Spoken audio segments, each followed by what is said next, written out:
Meeting.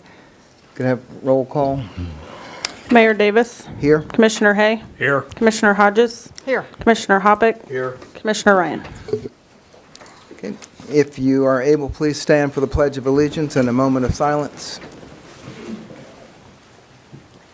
I pledge allegiance to the flag of the United States of America and to the republic for which it stands, one nation, under God, indivisible, with liberty and justice for all.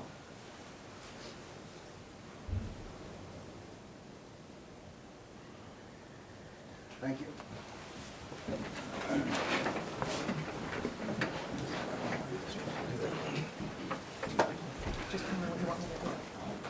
Okay. Some things you can, is this on?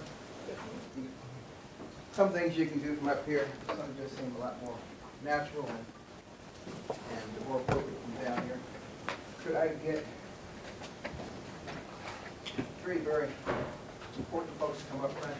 Sergeant Kyle Conages, Officer Michael Baker, and Officer Kevin Ray, and Police Chief Brett Nelson. Face the audience.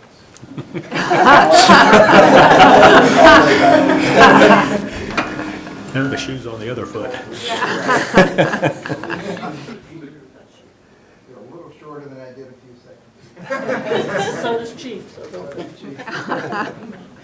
We're here to award awards of valor to these three members of the Salinas Police Department for acts of courage and outstanding performance under unusually difficult and life-threatening circumstances. On February 5th, 2019, a carjacking occurred at 305 West Schilling in Salina. The suspect was reported to be armed with a handgun. A short time later, Officer Michael Baker observed the stolen vehicle and followed it to the 400 block of West Magnolia. While waiting for the traffic signal and backup officers, the suspect used the stolen vehicle to ram Officer Baker's patrol unit by deliberately backing into it, thereby disabling the patrol unit. Officer Baker reported the assault and the direction of the suspect and vehicle. During the ensuing incident, the suspect fired several shots at both citizens and law enforcement. Sergeant Kyle Conages observed the suspect vehicle, and as it drove past, the suspect fired one round at Sergeant Conages. He then began pursuing the suspect. Although Sergeant Conages' vehicle was not struck, two pursuing Saline County deputy vehicles were struck by gunfire. The pursuit ended when the suspect wrecked the stolen vehicle. The suspect exited the vehicle with a handgun. Officer Kevin Ray and the Saline County deputy engaged the suspect with their patrol rifles. The suspect was wounded during this gun battle and taken into custody. All three of these officers displayed courage in an extremely stressful situation, and as a result of their actions, the suspect were taken into custody and no citizens or law enforcement officers sustained serious injury. This is something that kids dream about doing, but as adults, we would never want to have to be part of this. So congratulations to all three of you.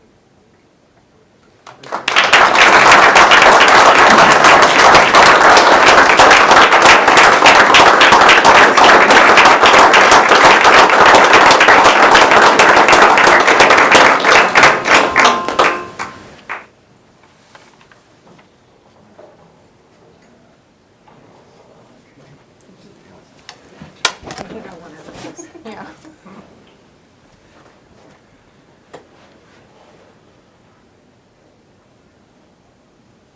Okay, I'll move next, please.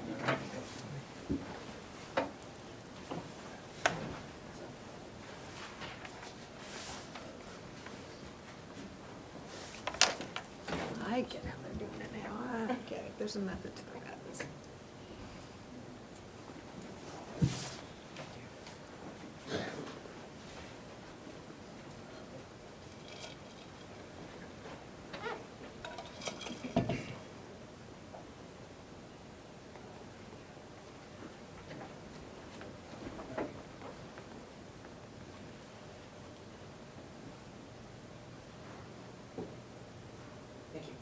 Good for a job well done.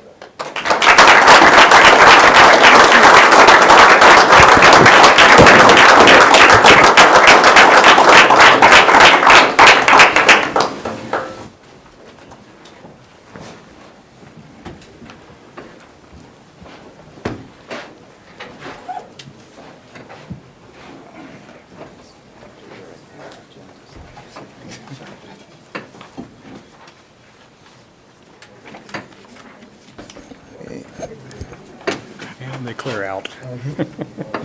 We will now come to the Citizens Forum. This is an opportunity for citizens to have up to 5 minutes to make a comment about anything not on the agenda. Is there anyone here who wishes to come forward? If not, we will move on to, in effect, the consent agenda, as we don't have any public hearings and items scheduled for a certain time. So consent agenda, please. Item 6.1, approve the minutes of March 4th, 2019. That makes it relatively easy. We have just one item to consider. Is there any action on that? Mayor Davis, I move that we approve the consent agenda as presented. Second. It's been moved and seconded to approve the minutes of March 4th. All in favor, say aye. Aye. Any opposed? Motion carries 4-0. Administration. Item 7.1, resolution number 19-7679, authorizing and providing for construction of additional parking for the police department and authorizing the issuance of temporary notes and/or general obligation bonds of the city to pay the costs thereof. Good afternoon, Ms. Mr. Mayor and Commissioners. I included in this, one of these packets of the four that I gave you, a table that kind of shows the progression of projects as they go through the process. And I just wanted to review that real quick before we went through any of these projects so that you kind of have an understanding where they all were.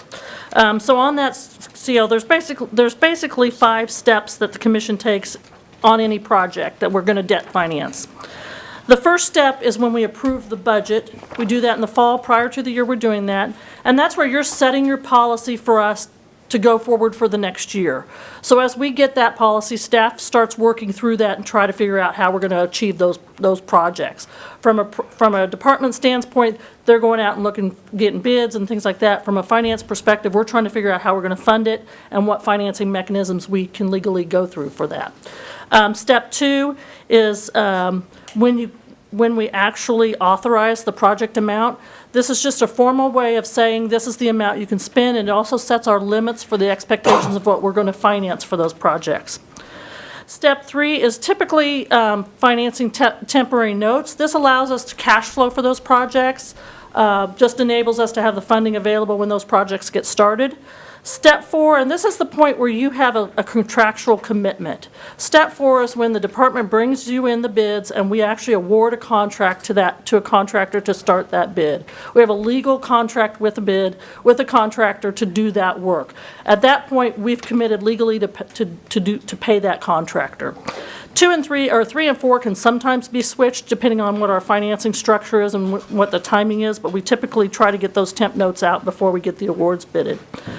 The last step will be when we could bring these projects back to you after completion and we have to issue permanent financing, which is the bonds will be issued. And that's usually a year or so after we do the first step because it takes some time to do these projects.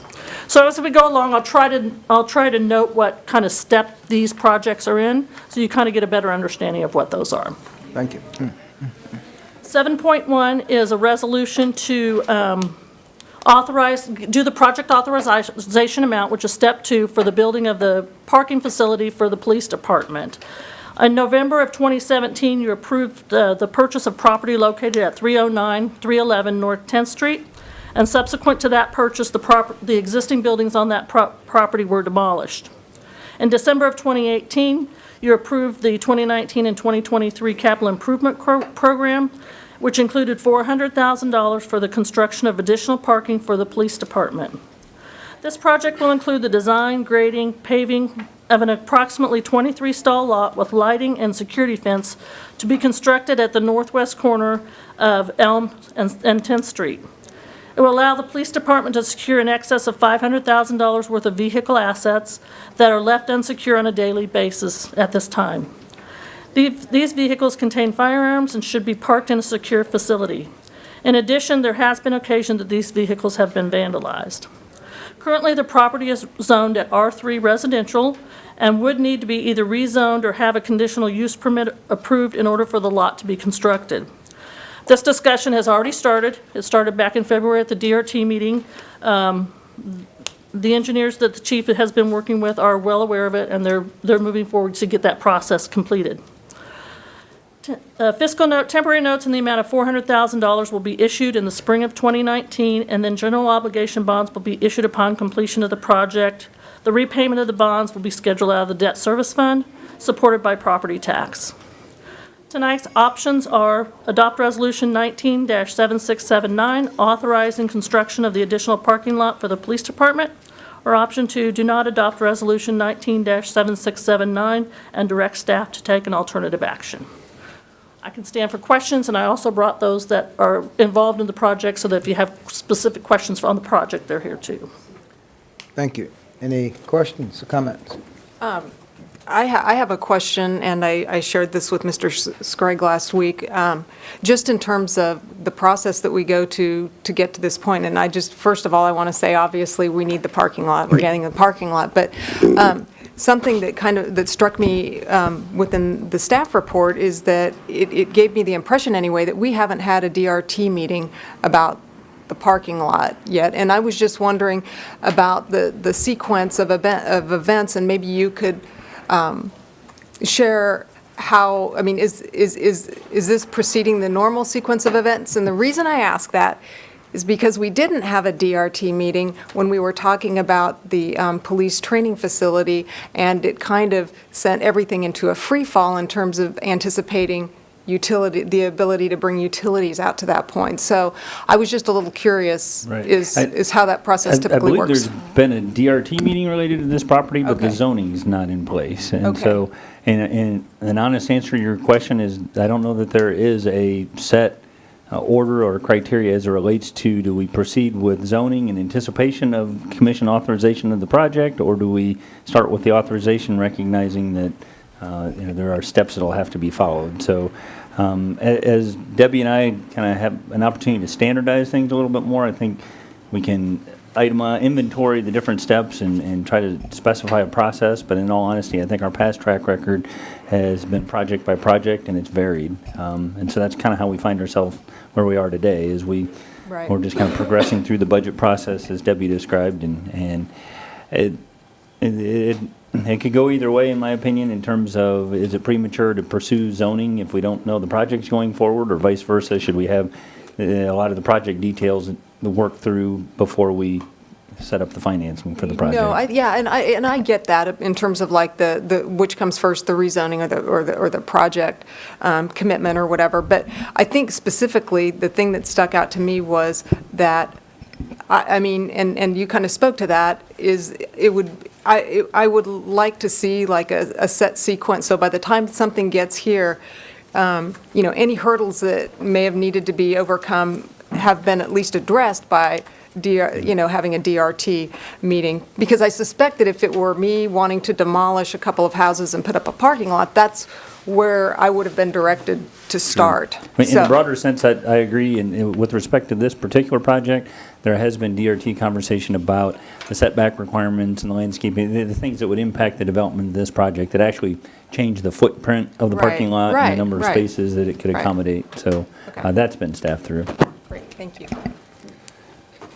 Yeah, and to follow up, that kind of tied into the question I had about the order of the last two, because we will, under 7.4, be addressing, the bonding and everything. So we're approving bonding even though we haven't approved the, And correct. And sorry to interrupt. Debbie, I don't think mentioned that we also have bond counsel here. And so another consideration is cash basis. As we proceed to contracts, we need to satisfy cash basis law in terms of having provision made for the funding. And so in that particular instance with Pheasant Ridge, I think the thinking was we need to authorize the funding before we enter into the contract so that we satisfy cash basis. Commissioner Hay? No, all right. Thank you, Ms. Pack. Is there any public comment on this? Hearing none, bring it back to the commission for action. If any. Yeah. Mayor Davis, I move that we adopt resolution number 19-7679, authorizing construction of additional parking lot for police department. Second. It's been moved and seconded. Any further discussion? All in favor of approving Resolution 19-7679, say aye. Aye. Any opposed? Motion carries 4-0. 7.2. Item 7.2, resolution number 19-7678, authorizing and providing for replacement of irrigation system at the municipal golf course and authorizing the issuance of temporary notes and/or general obligation bonds of the city to pay the cost thereof. Ms. Pack, again. welcome back. This project, too, is at step 2, which is the project authorization, setting that limit of spending for the project.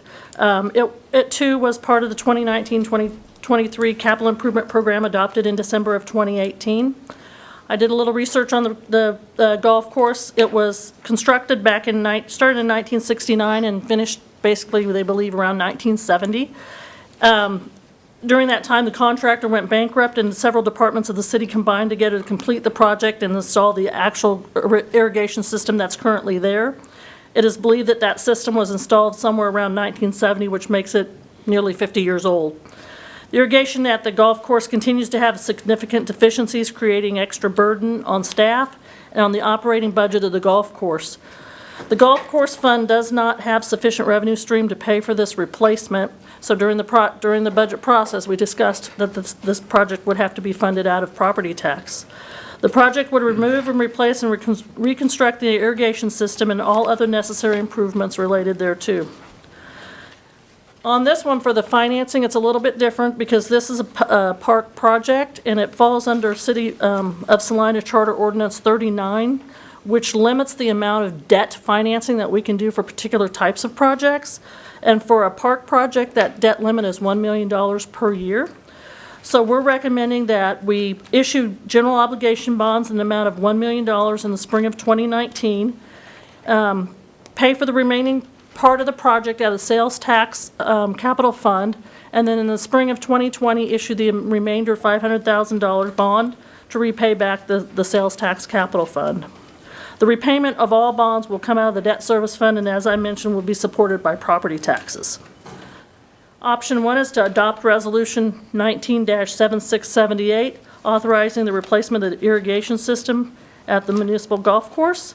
And Option 2 is to not adopt Resolution 19-7678 and direct staff with other alternatives. I do have bond counsel here to explain some of the legal ease of how we determine whether it goes under that ordinance or it goes under some statute. So if you have questions related to that, Gina is available to answer those questions. Would it be preferable that we hear from bond counsel first? I think my questions will probably be directed to bond counsel and the city manager. I do have one question before. So we will be funding, if we do this, we'll fund $1 million through property tax. So therefore, if we have anything else we want to do under the park master plan, are we fully spent what we're allowed to under the requirements? I believe so. As far as if we're going to debt finance that? Debt finance If we're anything. paying cash, we have no issues at all. We will ultimately debt finance the whole $1.5 million. This year, the $1 million will come out of that debt And finance. that would be our cap. And then next year, if we did the 500,000, that would. If it fell under this particular ordinance, that would be correct. It is a total for the year. As it relates to debt financing. Debt financing, correct. There's provision for sales tax financing as well. Commissioner Hay, you have a question? Bond counsel? Well, thanks for coming to visit us today. Yeah, happy to be here. Gina Rekoff with Gilmore and Bell. I don't know how you want to do this. Do you want to ask your questions and I can respond, or would you like me to give a little background first? It doesn't matter to Whichever me. way is best for Could you give a you little guys. background first? Yeah, for Thank you. sure. So I think Debbie set up the discussion when she gave a little overview before the police department parking lot and sort of set the stage for, I think, what the questions are on this particular item. So, when you put together the CIP and adopt the budget for the 2019 fiscal year, really what you're saying to Debbie and to us and to the rest of staff is we want to complete these projects and here's how much we want to spend. You guys go figure out how we can make that happen. And so once the CIP is adopted, then, Debbie and the finance staff and the city manager's office get together, they figure out what projects will be cash funded or funded with other special sources of revenue and what projects the city may need to borrow for that you don't have the cash for today that you want to pay for over time. And that list of projects comes to us as your bond counsel, and our job is to help you figure out how to finance those projects in the amount that you've requested. And so our goal is to try to get to yes on everything that we're asked to do, you've set out in your CIP. So when this golf course project came to us as a project to be funded through financing, we talked with staff about a number of options that the city could pursue in order to pay for this project because it didn't appear that it was a project that fit well with it for cash funding during the 2019 calendar year. So we explored several different options, and let me go through some of these options because I think it may be illustrative to talk about the different things that we considered. At the end of the day, we determined that the most cost-effective option for implementing the plan that you all put in the CIP, i.e. getting the golf course irrigation project done at $1.5 million in 2019, was to issue general obligation bonds for that project. And so we came forward with what we felt like was the best strategy for the issuance of those bonds. But that doesn't mean that you have to like our strategy. You're sitting up there as the policy makers and the decision makers, and so you can say, we don't like this, let's go back to the drawing board and do something else. So let's talk through some of the other options that are available, and then hopefully it'll help understand a little bit more about how we arrived at the charter ordinance. So Charter Ordinance 39, by its terms, addresses only the city's ability to issue general obligation bonds in a particular calendar year to fund various categories of projects.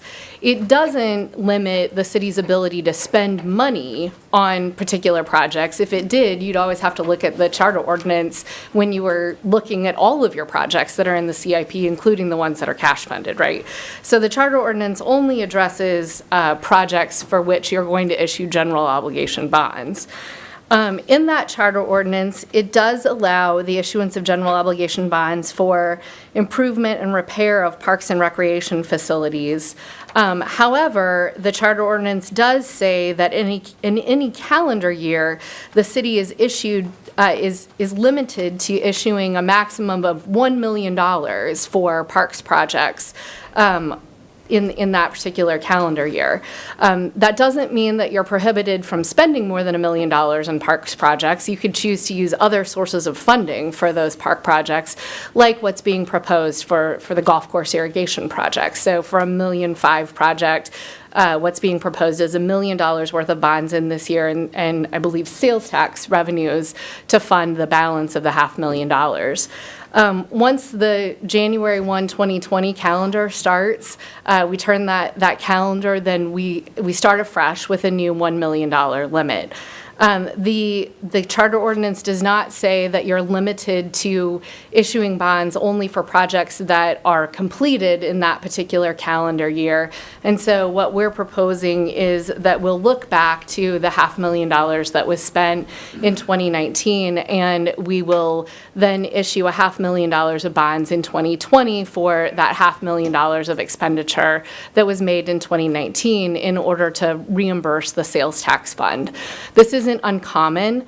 When the city issues bonds on an annual and notes on an annual basis, there is oftentimes a project that may come up mid-year or in the middle of that financing cycle that you decide you want to pursue and that you will spend cash from some fund on.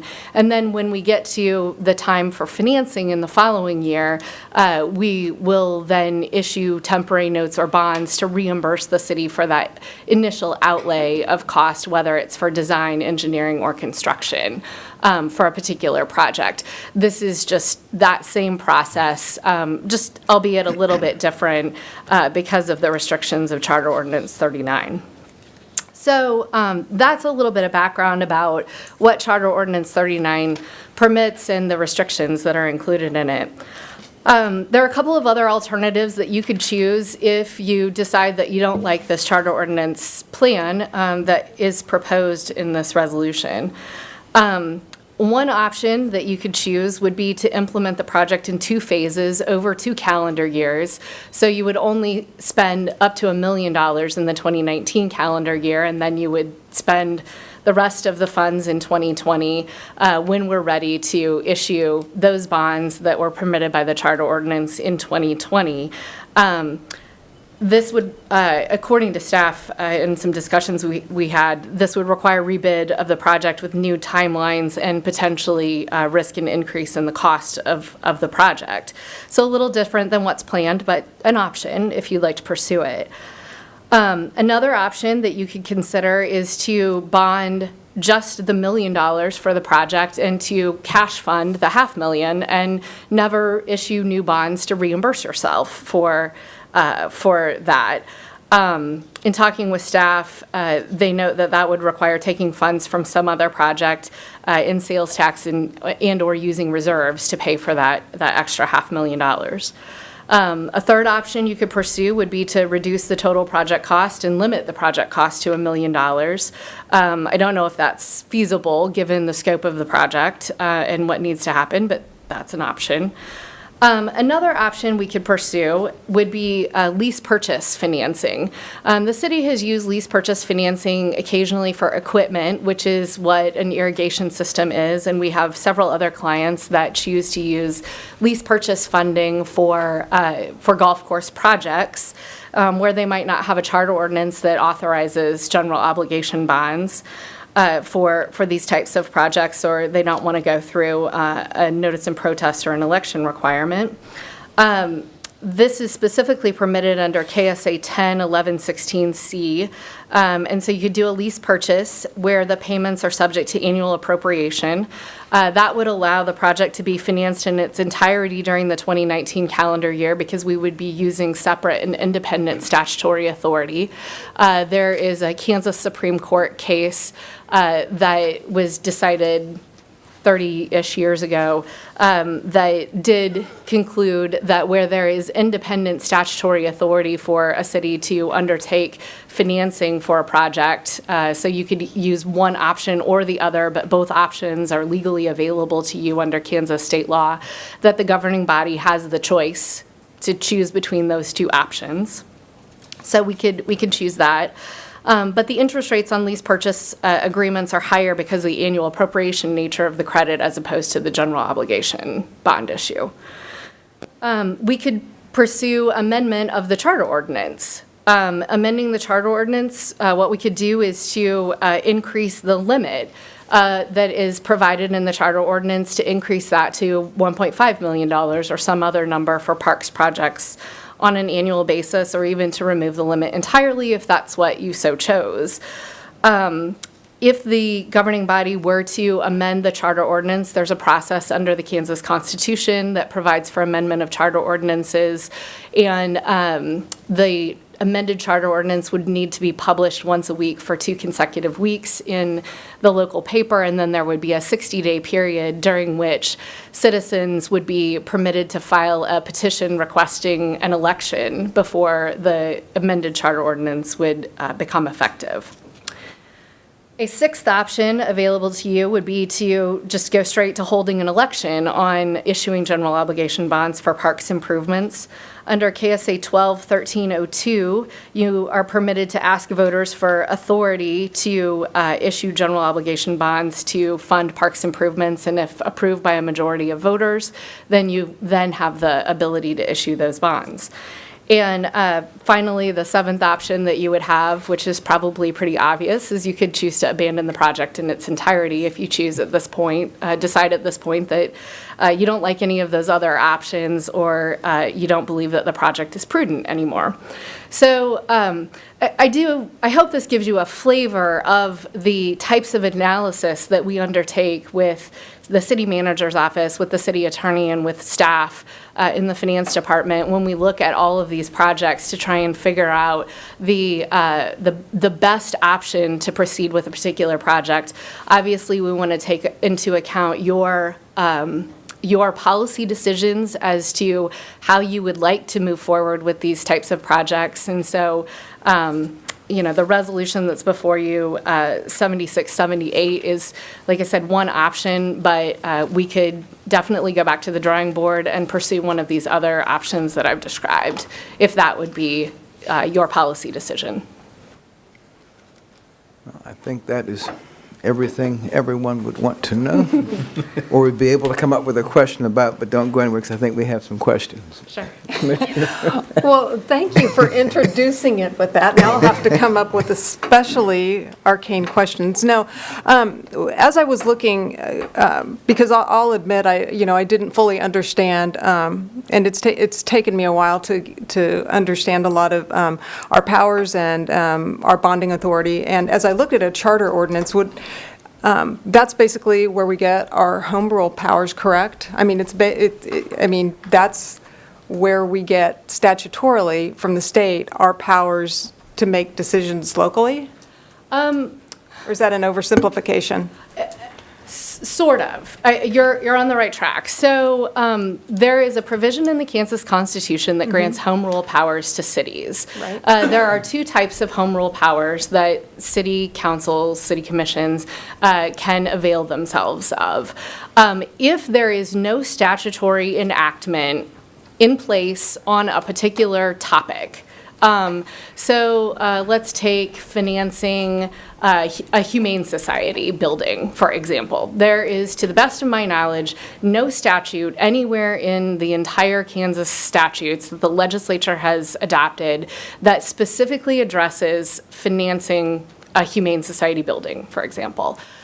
If there is no statute on point, then you are permitted to use your ordinary home rule powers, which is by adopting an ordinary ordinance that you would have 2 readings of, published, and as soon as it's published, then it becomes effective.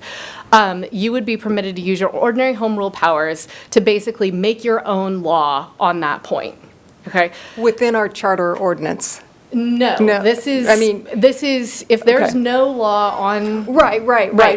But and if there was no law on the book, and within our charter ordinance, we wanted to take on these powers or make these decisions, then we would hold ourselves to the charter ordinance that we had passed. I guess is- So let me talk, Okay. the second Sure. home rule power is the power to adopt charter ordinances. Okay.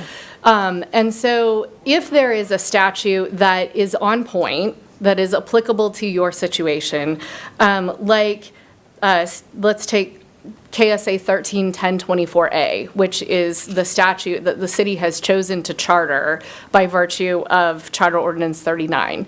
If there is a statute that addresses the situation that you're talking about, like public buildings, for example, and that statute is not uniformly applicable to all cities in Kansas, 131024A has a specific provision in it that requires elections for certain cities of certain population thresholds. So it is not uniformly applicable to all cities in the state of Kansas. When there is a statute that is like that, then the Constitution gives cities, every city in Kansas, the ability to adopt a charter ordinance that would adopt allow them to adopt substitute and additional provisions on the same subject as that resolution, and basically vary the terms. And so 131024A has these election requirements that I mentioned. And so many years ago, the city commission, folks before you that were sitting in your seats, decided that they wanted to charter KSA 131024A and adopt substitute and additional provisions on that topic. They did two things. They removed the election requirement that is in that particular statute, and they also expanded to some degree the types of public improvements that are permitted under 131024A. Many cities across Kansas have adopted charter ordinances adopting substitute and additional provisions under 131024A. So that's what the city did there. Now, it doesn't mean that there aren't other statutes that might be equally applicable to a specific topic. So we have KSA 121736, which allows you to issue general obligation bonds for public improvements. That is the authority that we just used when you approved Resolution 7679, the resolution that you just approved. And that particular statute does not require an election on the issuance of bonds for public safety facilities. So we used that instead of your charter ordinance. And just because we would amend Charter Ordinance 39 or change the powers that are in your charter ordinance, change the substitute and additional provisions under 131024A, that doesn't take away your power to use other statutory enactments. Right. Does that help? Yeah, I really think it does, and I thank you for that.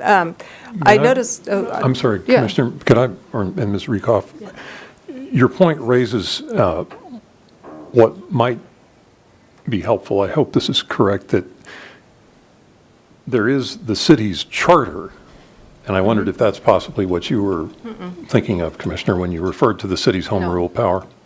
No, I was thinking specifically about the charter ordinance Okay. that we've referenced here. Okay. And there are multiple charter ordinances, obviously, that the city has adopted, adopting substitute and additional provisions on all number of different topics.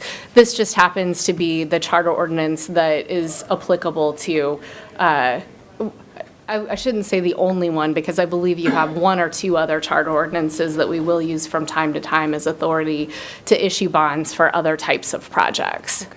Okay. Specifically in regard to this charter ordinance, and I guess, I mean, it's not for probably me or for you or to speak to what its intention was, but at least in the charter ordinance, it did set a limit, a spending limit on certain types of expenditures. So what I read into that, and I think we actually have the former mayor who signed that charter ordinance, and he might be able to speak to that. To me, that indicates that above a certain threshold, we would be expected to take something that exceeds that to the voters. Because otherwise, I mean, I understand your points about, the most cost-effective way to do this and the different options that we have. But in terms of, like a recurring payment or a recurring appropriation, I mean, to me, that seems like we could decide to do something for $10 million. And as long as we were, hitting $1 million every year, for 10 years, it just, I guess I'm just not comfortable, because I kind of see this as violating the spirit, or at least what I interpret the spirit of the charter ordinance to be.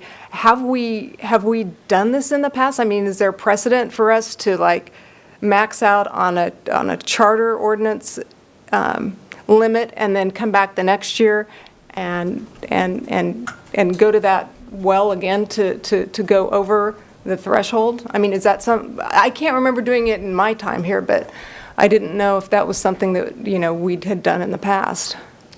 To your specific question about have we done this exact thing like what we're doing with the golf course before, I can't recall a specific situation where we have done that.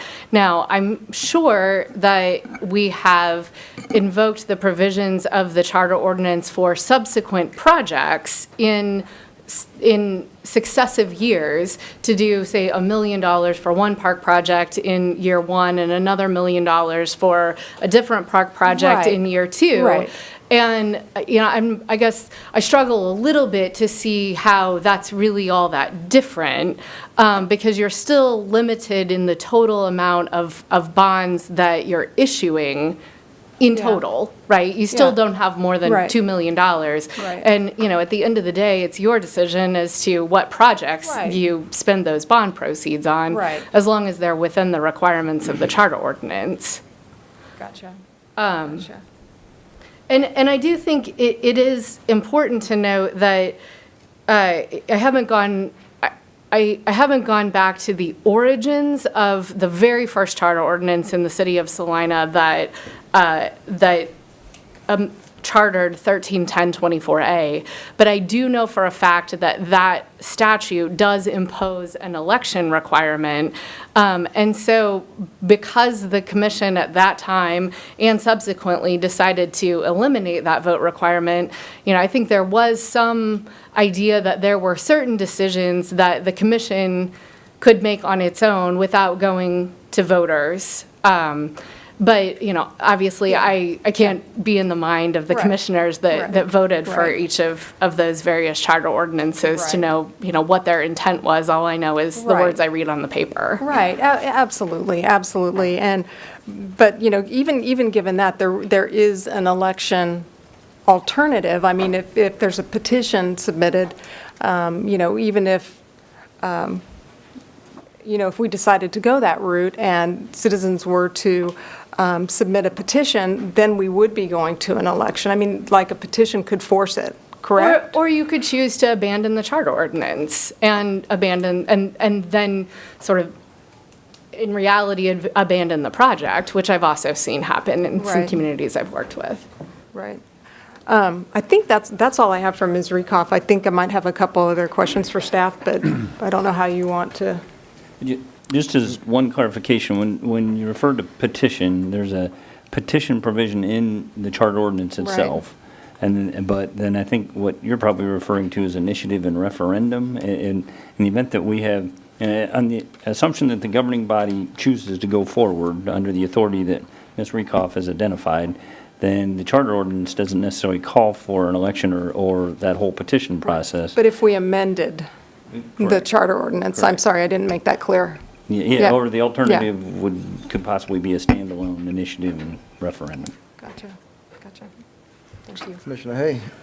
I just got one question, probably. When was this actually supposed to start? Once we get, is there a timeline for the project itself?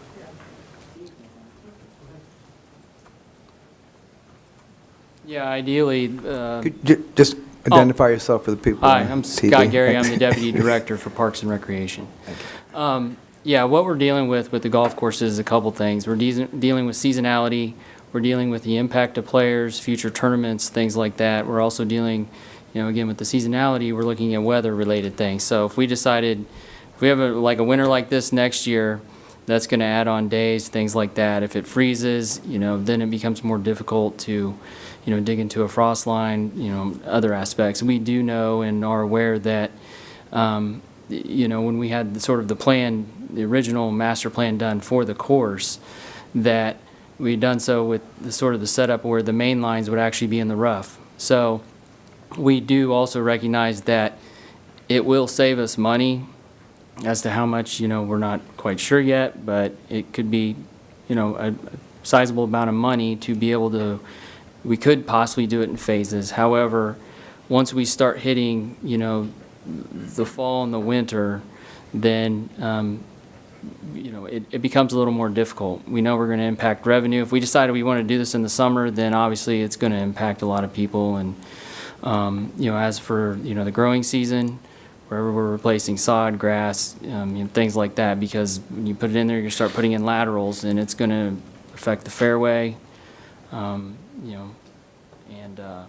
so there's a lot of aspects that go to it. And so my guess is however we fluctuate timelines is probably going to, add to that cost because there's mobilization to it. So if we say you're going to do it here and then don't come back for 5 months, then they may have to remobilize. A lot of it is they probably going to have to carry a lot of inventory, hang on to that stuff until it's time to be put in. But so, ideally, if we had to do it in chunks, we'd probably want the main lines to be done, and they could be done without really impacting play.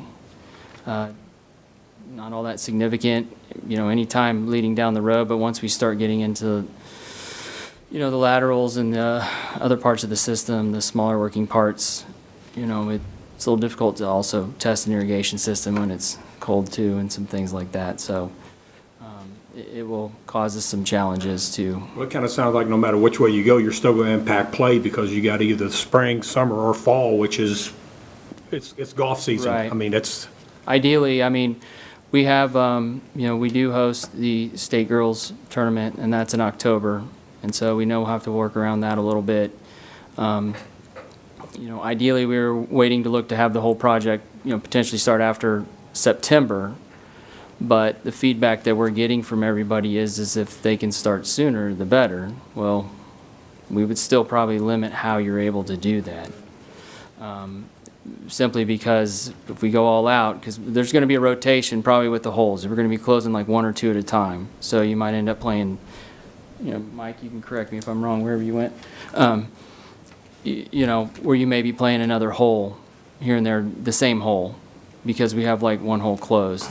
And so there's just a lot of factors that go into it, and obviously some of those things we can't control.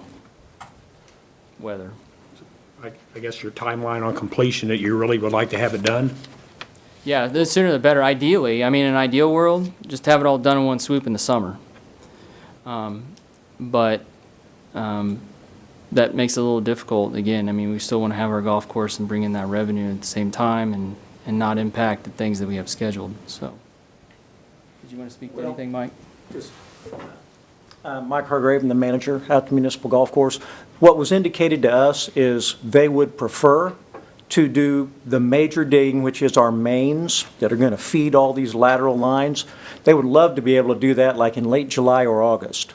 And with it going through the rough area, it would have the least amount of impact on play.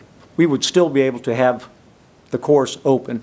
Just understanding players need to realize they might be working on hole 10 or whatever. And so you skip 10 and you'll play the other 8 holes on the back 9, whatever it may be. And that, again, primarily was so that they wouldn't have to be digging when possibly that they'd be messing with a frost line or something. So that if they could do their mains by the end of August, say, they could start pulling what they call the laterals, which is actually the part that's going to water the golf course in September, begin that in September, and hopefully have that done within a couple of months before the cold weather really shows up. So that's what they were indicating to us. And even when they began pulling these laterals, like Mr. Gary said, they would be able to, we'll close number 10 and 11 for the next 4 hours while they pull laterals, or for the day. I'm not exactly sure on the timeline. But play will still continue. But yes, it does impact the play. But we should still be able to conduct our championships, the girls' championship. It was indicated to us we could still hold that tournament. It's like, there'll be more ground under repair maybe for them to deal with. But anyway, we were hoping, that's what they were hoping to do. Start the main thing kind of towards the end of the season, so to speak, summer season, and have it done in the fall. Mike, Oh, sorry, go ahead. what are the major deficiencies right now? And if nothing was done, what's the life expectancy of this Well, current system we have? Yeah, we can limp along like we've limped along probably for like the last 10 or 15 years. It's not that we can't do that. It's just really goes over our budget to do that. I don't have exact numbers in front of me, Scott may, but I know that what we budget, we've probably doubled in the, in the last 2 Now, or 3 when you years. talk about gone budget, over. is that repairs then? Yeah, so Mark Lytle, the superintendent, indicated to us that his staff, his actual maintenance staff labor hours, irrigation takes up about 60 to 70% of their time. I can tell you in 2018 that we were budgeted for 15,000 and we spent 37,257 specifically on irrigation. So, the year prior to that, we were budgeted 15 and we spent 24. So this problem's continuing to grow, and typically when he has to repair something, he's digging a big hole, or a hole somewhere, and, and then obviously we mark the hazards and things like that. But it's a problem that is continuing to grow.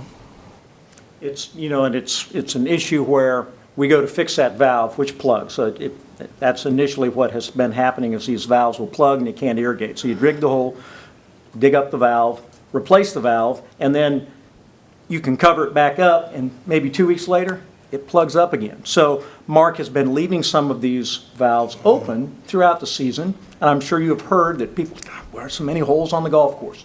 And I totally understand, but he's like scared to cover up a hole he's going to do it all over again, and again goes to the more maintenance costs. And the other thing about this is if he's not digging holes, we can use those man hours to improve our tee boxes, which has been an issue with some of our players and some of the public that we've been trying to get done, for a number of years. But again, we could allocate those man hours to something else constructive on the course. I was just going to, I think you already answered my question. What I was going to ask was, this isn't a recent problem. You've been dealing with this for, what did you say, 10 to 15 years? Or longer, yes. Right. I mean, and I don't think any of us sitting up here would dispute the fact that you desperately need a new irrigation system. I truly do. The part I'm having is, to me, it seems, I don't know, it just seems like a disingenuous way to finance it. And that's not on, that's I mean, I know you need it. I truly do. So that's where I'm at on that. Any other questions for these gentlemen? Not for those guys, yeah. Thanks. Sounds like someone else is coming back up to the mic. Quick question, because I'm looking at, our annual debt service on this to be approximately $110,000. Again, if we're spending $37,000 a year, sounds like that may go up as we go along. That cost is less. You talked about how we finance these, as far as, there's 7 different ways we could do that. I guess my question is, when we're looking not only at how to finance, who's responsible for looking at how they're going to cash flow or how we're going to pay for that? Do we have coming out of the property tax? I mean, who's doing the cash flow analysis on that? Because, every year we're adding things, we're taking, bonds are falling off. We have that, and I think I've actually included that in the packet with the bonds and temp notes.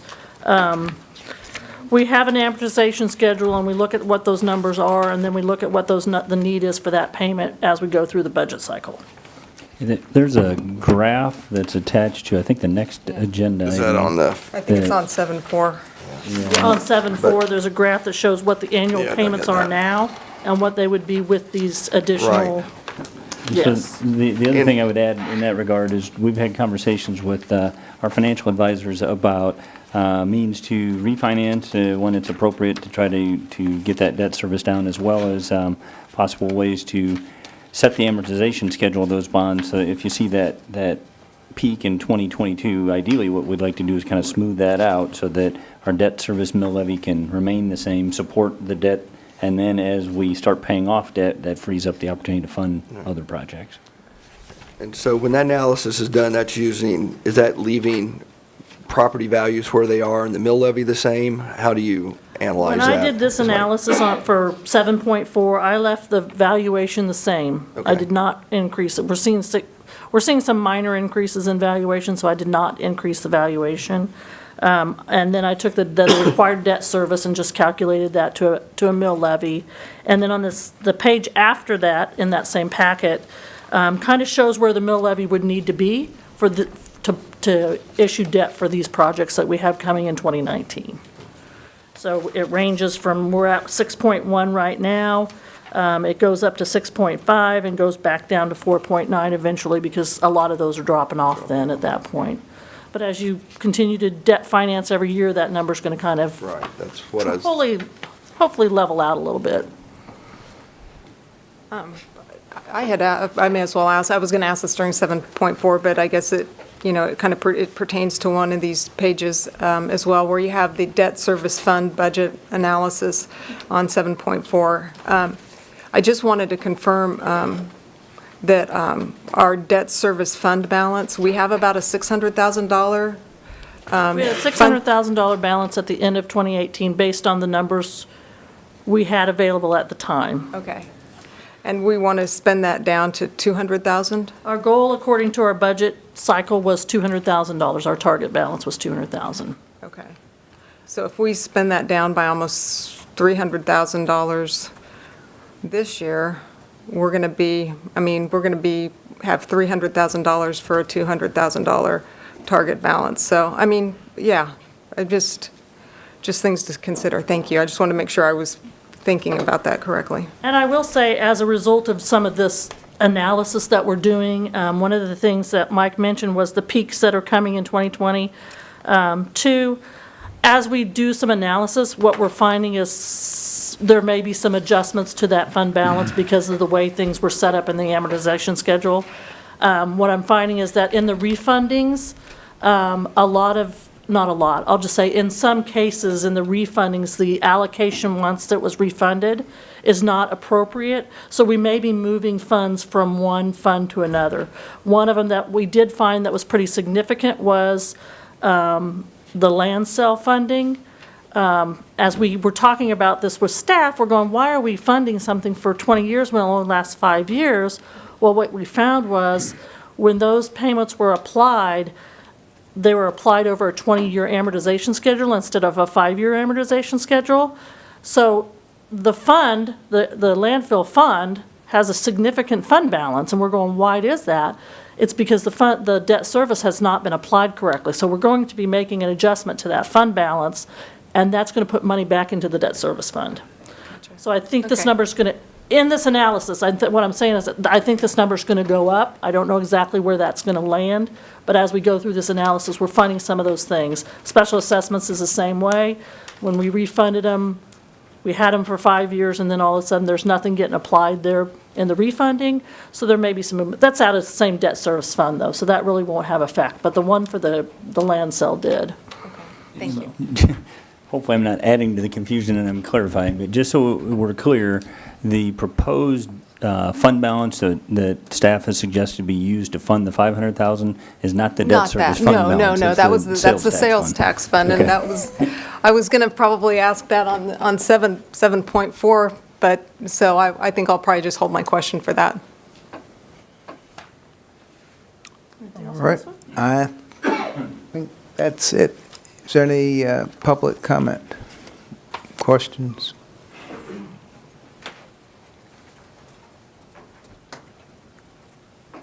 Good afternoon, Mayor and Commissioners. John Blanchard, 1117 State. A couple of things. One is one of the comments that your bond counsel made there that I thought was probably very critical was the fact that you are the policy and decision makers. This is going down this road on financing is a very large policy decision. Commissioner Hodge has referenced that I signed that latest charter ordinance, and Mayor Davis, you will recall, you and I both were involved in that charter ordinance, and it regarded $7 million for the field house. And that didn't start out very well. The reason why, and that charter ordinance was petitioned as well. And it probably would have past position and gone to referendum if the people in charge of getting the petition handled weren't so inept. So it was kind of more operator error than anything else. I can just tell you my position on the charter ordinance, and I'm for the irrigation project as well. The proper time to fund that was 5 and 10 years ago. In fact, I sat in that room for 5 different budgets, and every single one of them I asked, where are we on this irrigation project for the golf course? So to come up here at the 11th hour and say, oh geez, this is the best option we have, I mean, this option is too cute by half.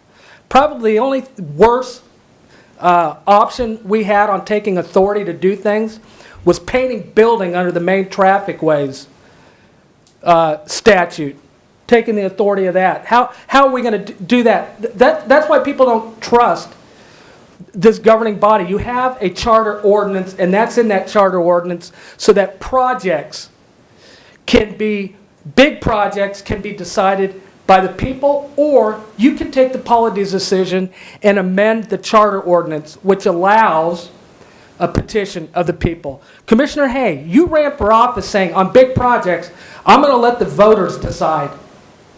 Okay? You didn't seem like the guy. Now you're sitting up there. You seem willing to usurp the authority of the people and take it upon yourself to go ahead and pass this. Oh, we're only going to bond half of it this time, and then we'll to be under the cap and do it. The only worst option that was on that was number 7, and that is not doing it. I think you have other options. I think this sets a bad precedent. I think it's bad public policy. And I think that we need to, when we have discussions about how did we get here, why didn't we see this coming, and how does it affect our future? Well, I'll tell you what, you will affect the future of other commissions if you establish this policy. Why didn't we see it coming? We see a $4 million ask coming down the road from the baseball groups, and they have a legitimate ask as well. How much? I don't know. We don't have it, but it's time to be honest with them and say it's likely that we're going to have to either amend the charter ordinance for that, or find some other creative way to do it over 4 years. So I would urge you to figure out a different way to get this financed. We need to get it done for the golf course, but this sets a bad precedent, and it's bad policy to get really cute with the financing of this. So I support the project. I ask that you find a different way to finance this. Thank you for your time. Any other public comment? Any action to be taken by the commission? Or any further discussion? If there were any interest here to pursue an amendment to the charter ordinance, would that have to go on next week's, a future agenda then? Or, I mean, how exactly would that play out? I don't think we can walk you through a charter No, I don't think so, yeah. amendment here. And then I think it would be helpful, and I may have to call on Ms. Rekoff to walk you through that timeline, but, and there's an additional process as it relates to the charter ordinance and the protest petition period that's different and distinct than just a typical ordinance that you might adopt. So could you walk us through kind of that charter amendment process and timeline, please? Yeah, for sure. So if you wanted to consider an amended charter ordinance, first we'd need to know what you wanted that amendment to say. Whether you wanted to just remove or change the dollar amount limitation, essentially what you'd be looking for in an amendment to Charter Ordinance 39 so that we could prepare something for your consideration. I need to look to Mr. Bankston for a moment. When that charter ordinance is presented to the commission, would that need to go through 2 readings before they could approve the charter ordinance, or a single reading emergency declaration? Do you know the answer to that question off the top of your head? We have the emergency declaration option. It would be at the discretion of the city commission as to whether there was sufficient compelling public purpose being served by consideration on the same day on first and second reading. And as I'm sure you know, I don't know that the commissioners would know that it does involve a 2/3 majority vote. The charter ordinance itself, that's a good point. The charter ordinance itself, the charter ordinance amendment itself would require a 2/3 vote of the governing body members as well. So it sounds like we need to know what you would want that amendment to say. There would need to be 2 readings of that charter ordinance amendment, then a 2/3 vote to approve the charter ordinance. If that occurred, then the charter ordinance would be published once a week for 2 consecutive weeks, and then there would be a 60-day period following the final publication of the amended charter ordinance where citizens could file a petition for referendum on the amended charter ordinance. I will put a little asterisk here. If you chose to follow that process in order to fund the golf course project, the next, not the next, but in 7.4, as I think you've been briefed, we're moving, planning to move forward or proposing to move forward with the issuance of municipal temporary notes and bonds to fund a variety of projects, including the golf course project. I don't believe that currently the city staff is planning on a subsequent bond issuance, subsequent financing transaction until later in the year. And so it would be later before the funding could be put in place unless you decided to basically hold off with the issuance of notes and bonds for all the rest of these projects till a later date. There is a transaction that will mature in November, so there would be an opportunity to pair either the golf course project or whatever else you would want to pull from this financing into something else. But I wanted to make sure you have that full picture of what the timing impacts would be if that would be what you would choose to pursue for the golf course. Could I ask one more quick, while you're up?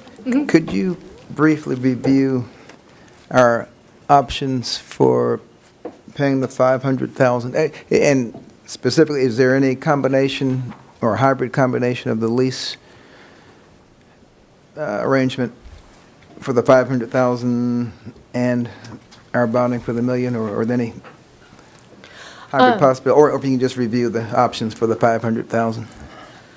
So we could do a lease financing for the balance of the $500,000. I will tell you that the financing costs of doing a lease purchase transaction, not just the higher interest rate, but also the costs of undertaking the deal are higher than combining it with the general obligation bonds, just for efficiencies of economies of scale, but also just lease purchase transactions are just a bit more difficult to do. The documentation is a little more, a little less streamlined. So that would be an option for the balance of the $500,000. Cash funding that portion of the project would always be an option. So, paying that upfront with cash and just bond financing the $1 million would be an option. I believe we talked about the option of phasing the project, so maybe you would just bid the front 9, for example, this year, and then you'd wait and you'd bid the back 9 in some subsequent year, and you'd have, do them distinctly as 2 separate projects. Or you could direct staff to decrease the scope of the project so it stayed within or under a $1 million budget.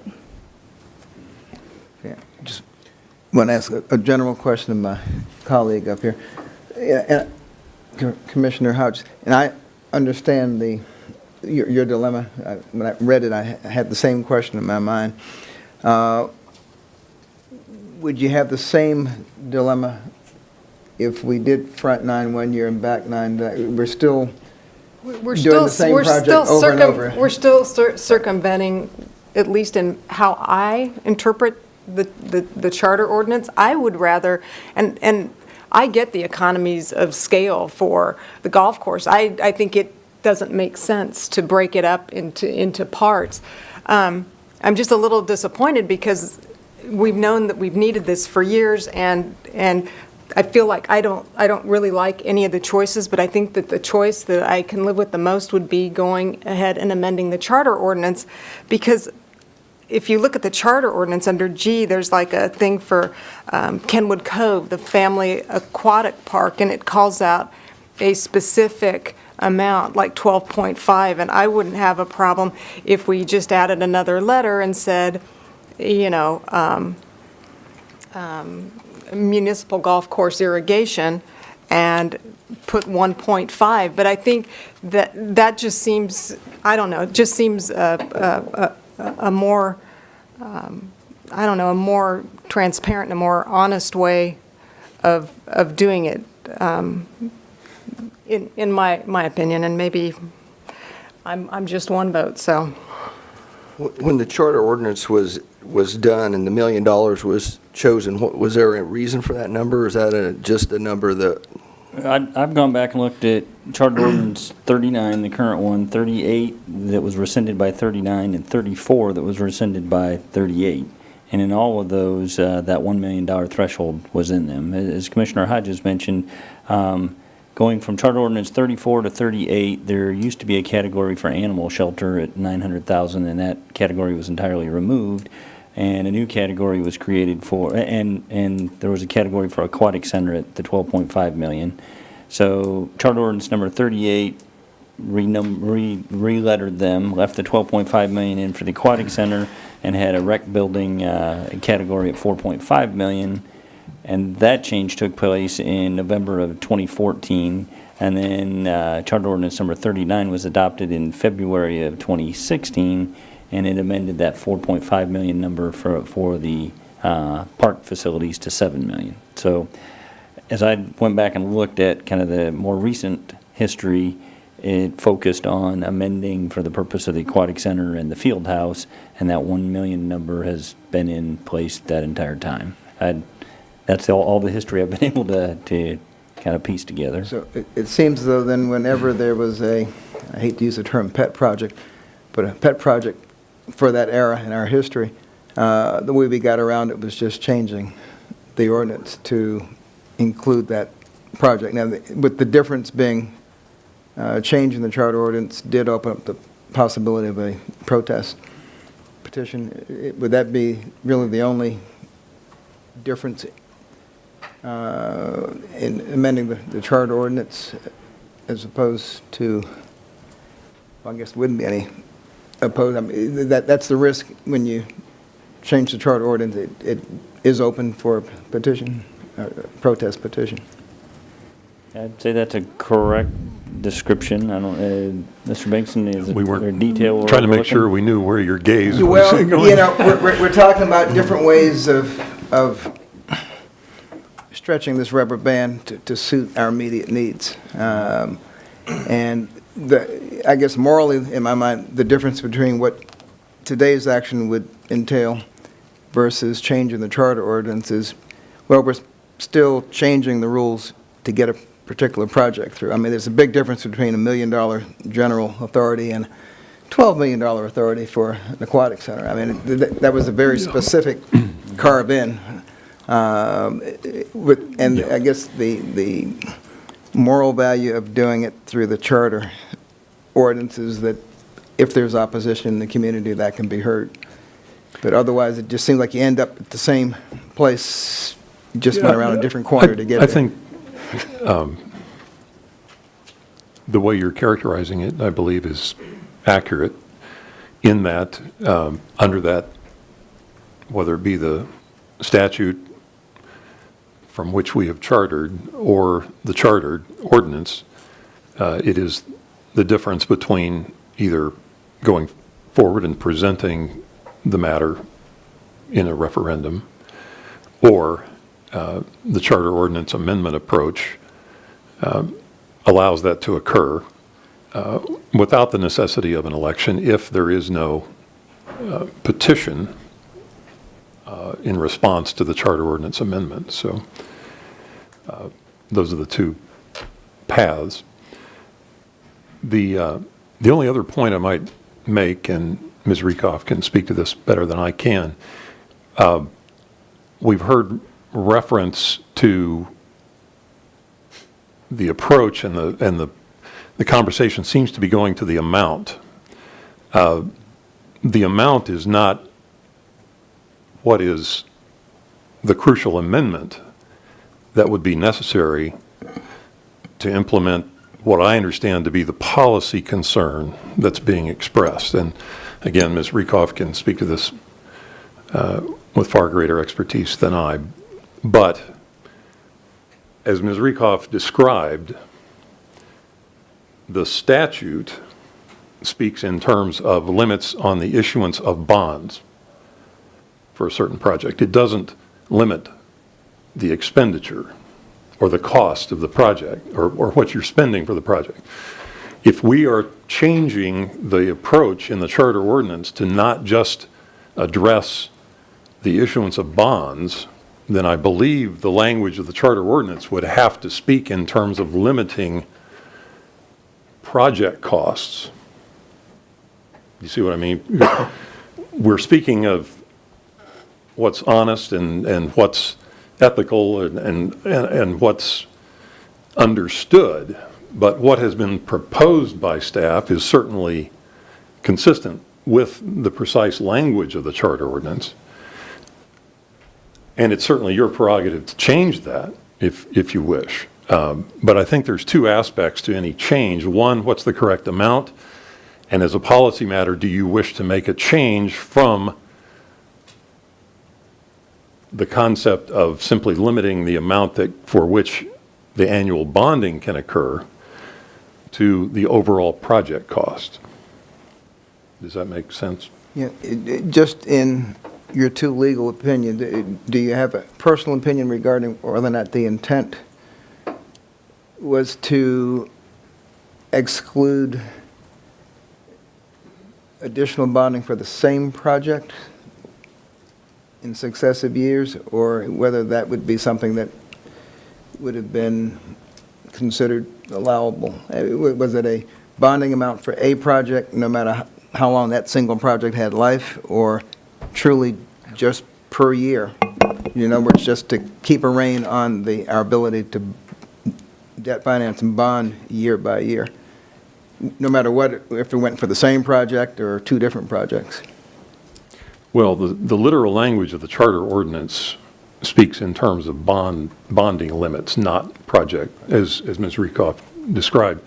I will say this, I am with absolute confidence know that Gilmore and Bell would not have spoken of this option had they not thought that it was precisely in line with the letter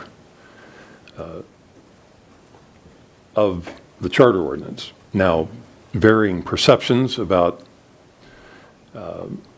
what that means or how it might appear or what it should be, those are all matters that should be addressed by the commission. And as a practical matter, if the number that we're talking about got much larger, I don't know that we'd be in a position, let's say the number was 3 million. I don't know that we'd be in a position to debt finance $1 million this year, carry 2 million, debt finance another $1 million the next year, carry an additional $1 million, and pay ourselves over time. So practically speaking, while it's limited to that debt, this project kind of lent itself to this approach more than any other project might. If we amend the charter ordinance, what kind of effect would it have on 7.4? I think Ms. Rieckhoff spoke to that we, as it relates to the irrigation, until we get the charter ordinance in place and go through that entire process, we wouldn't be prepared to proceed with debt issuance related to that project. Okay. So, but really, I guess for me, what I need to decide is just the merits of the project. And I would think if there was an analogous project in the future, the onus would be on the commission to decide if that project was worthwhile. And I can't recall us being in this situation, at least not in the last couple of years. But I think the project has value, and The closest examples probably are the aquatic center and the field house, but the numbers were such that this really wasn't a practical option. And I don't want to take you where you haven't gone, but as we talk about cash financing, which was one of the options that Ms. Rekoff offered up, if you truly want to pursue $1 million worth of debt issuance and $500,000 worth of just cash funding without following that up with debt issuance, knowing our financial situation, what that probably means is we'll have to identify something else in the budget that we intended to spend cash on in the amount of $500,000 and debt finance that. So, I'm not sure that that's anymore, that may be perceived as being kind of the same way of solving this problem in terms of splitting the debt. But my primary point is, I don't want you to think that we have a readily identified means to cash finance that remaining $500,000 of this year's budget. Although, I mean, that's the other possibility that personally I could live with, because to me, it should at least, it shows an acknowledgement of not only living within our means, but also respecting at least how I interpret the intent of the charter ordinance. Although in the end, we're still going to end up with the same amount of money debt financed at the end of the year, just depends on which column, which department the debt is attributed to. So as far as, the checks that we're going to write by December 31st, I don't know if there's going to really be any difference. Maybe different as to who receives the check, but we're going to still end up writing for the same amount of debt.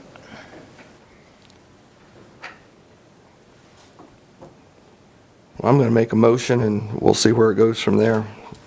Mayor Davis, I move we adopt Resolution 197678, authorizing and providing for replacement of irrigation system at the municipal golf course, and authorizing the issuance of temporary notes and/or general obligation bonds of the city to pay the cost thereof. Second. Been moved and seconded to approve Resolution 197678. Any further discussion? All in favor, say aye. Aye. Any opposed? Nay. Motion carries 3-1.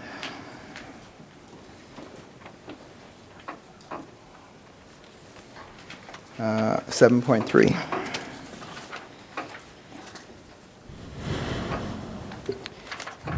Item 7.3, resolution number 19-7676, authorizing and providing for improvements to Broadway Boulevard from Crawford Street north to Ash Street, and authorizing the issuance of temporary notes and/or general obligation bonds of the city to pay the cost thereof. Thank you again. You should have received, since very late in the day, a revised resolution to that. And the note that I wanted to make on that, the revision was made to highlight that this is for design and engineering only, not for the actual construction of the project. So that's what was changed in your copy of the resolution. This project, too, was approved in the 2019 to 2023 capital improvement program. The total project cost was $3 million. However, only $250,000 was allocated to the 2019 budget for design and engineering phase of the project. On December 17, 2018, the City Commission attended a joint meeting with the Planning Commission to be presented to the Broadway Corridor Bulk Concept Plan. Further discussion and formal action on the final design of the plan would be at the discretion of City Commission at a future date.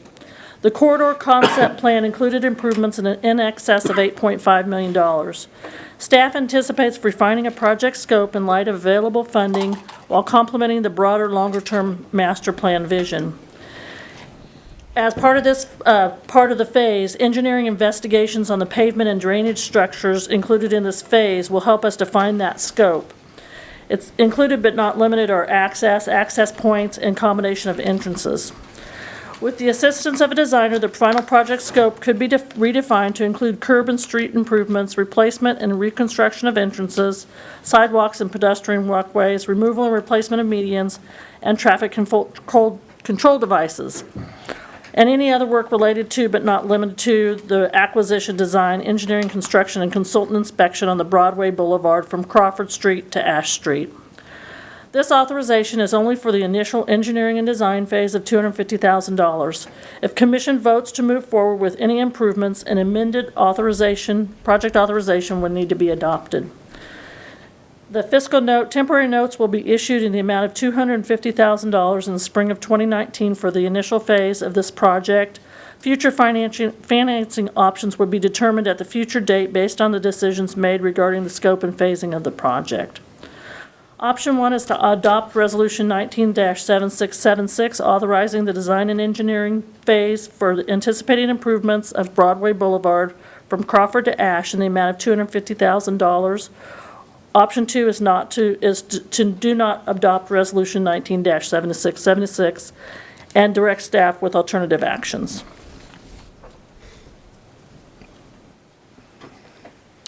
Questions? Any questions? This may, I don't know if this is if it's a Ms. Pack or Mr. Kowach question. Right now, aside from the considerable staff and unquantifiable probably staff time that we've invested in this, the RDG study, that was $50,000? Is that? I believe that's correct. Yeah, well, it's what I had left over from the presentation in November, the joint presentation. I just kind of wanted to think through what we had invested. And then when I looked at that previous study session, I noticed that RDG was talking about, a $9 million plan, and that was, I think, going from Crawford to Ash. And I think that the scaled back one, if I remember correctly, is going from Crawford to South Street? The 3 million? Not necessarily. I think we still need to look at the entire corridor and look at whether or not you need all the things that RDG had in the plan. The plan is the ultimate. It was complete pavement replacement, all new traffic signals, all new sidewalks, entrances, everything out there would be new. We know that we can use a lot of it over, but there are some things like the existing storm drainage system that we don't know. And we don't know what the existing pavement structure is. We do know people want to get the medians out. And before we even invest in the next mill and overlay project, we would kind of like to know where we're going with taking the medians out, what we're doing with entrances, that we could at least get those things headed in the right direction. So we really think we need to do some additional engineering work to prepare for this project, and we would, of course, bring it back to the commission for final scoping. I would add, recognizing the $3 million budget that was in the CIP and the $8 or $9 million price tag that RDG had in their proposal. Staff has met and made a first pass at, is there a plausible phase that is impactful in the $3 million range? And so what we've been able to do so far is really take quantities and scopes of work and say, if we pared this down to, the medians and overlay and some of the things that will impact the corridor and set off some of those bigger ticket, more optional items, is it plausible to be in the $3 million range? And we, have reason to believe that it is. This study and design would be based on, the details that Jim mentioned in terms of finding out more about the subbase, finding out more about the conditions of the medians and some of those items, and then trying to bring back to you a plan that is targeted more at the budget than that master plan was. Go ahead. My problem is a little bit is just kind of like some of the other things. We have somebody come back with the plan instead of us giving them an idea of what we would like to see the plan look like. And so I have a little trouble right now spending $250,000 on an engineering study. I'd really like to discuss, are we looking at, making this, taking out the medians, making it a turn lane like we did on Ohio Street? There's a lot of things I think we can talk about that we kind of maybe need to have a feel for where we're at based on what's going on Broadway. And I think my question would probably dovetail in that. Where are we as far as long-range planning for what's going to be beyond the sidewalks on Broadway? Because I guess it's kind of hard for me to build a street but not know what's going to be on the, in the property. Right, and that, now you're kind of into master planning and land use that's beyond the city's control in terms of dictating that outcome, and that's part of what RDG's vision was repurposing some of those land uses, but that's more of a comprehensive plan, land use and vision type of question than it is a policy budget decision that we can dictate as the city. Would some of those decisions, though, guide, what purpose the street has to serve as far as delivering traffic? Well, I think. Hate to build a street and then Right. find out what's put in on the side, can't use the curb cuts and the Well, street the way and I it's think laid that out. is why the RDG plan went to that master vision rather than, or that master plan, rather than just, designing a removal of the medians. It was trying to anticipate that. So ultimately, if we come up with a phased approach, we'd try to do that in light of that long-term vision.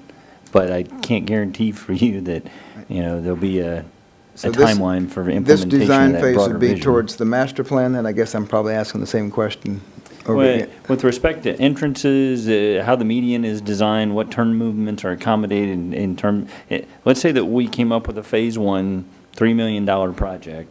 We would design that in light of that broader vision of what the turn movements are going to be and shared access points, that type of thing. But we wouldn't necessarily put in new traffic lights and new street lights and do a full depth removal and reconstruction of Broadway. We'd try to do it more affordably with a mill and overlay, and so while we pare down to a phase that's affordable, we try not to preclude ourselves from having the opportunity to build out that master plan somewhere out in the future, if that's helpful.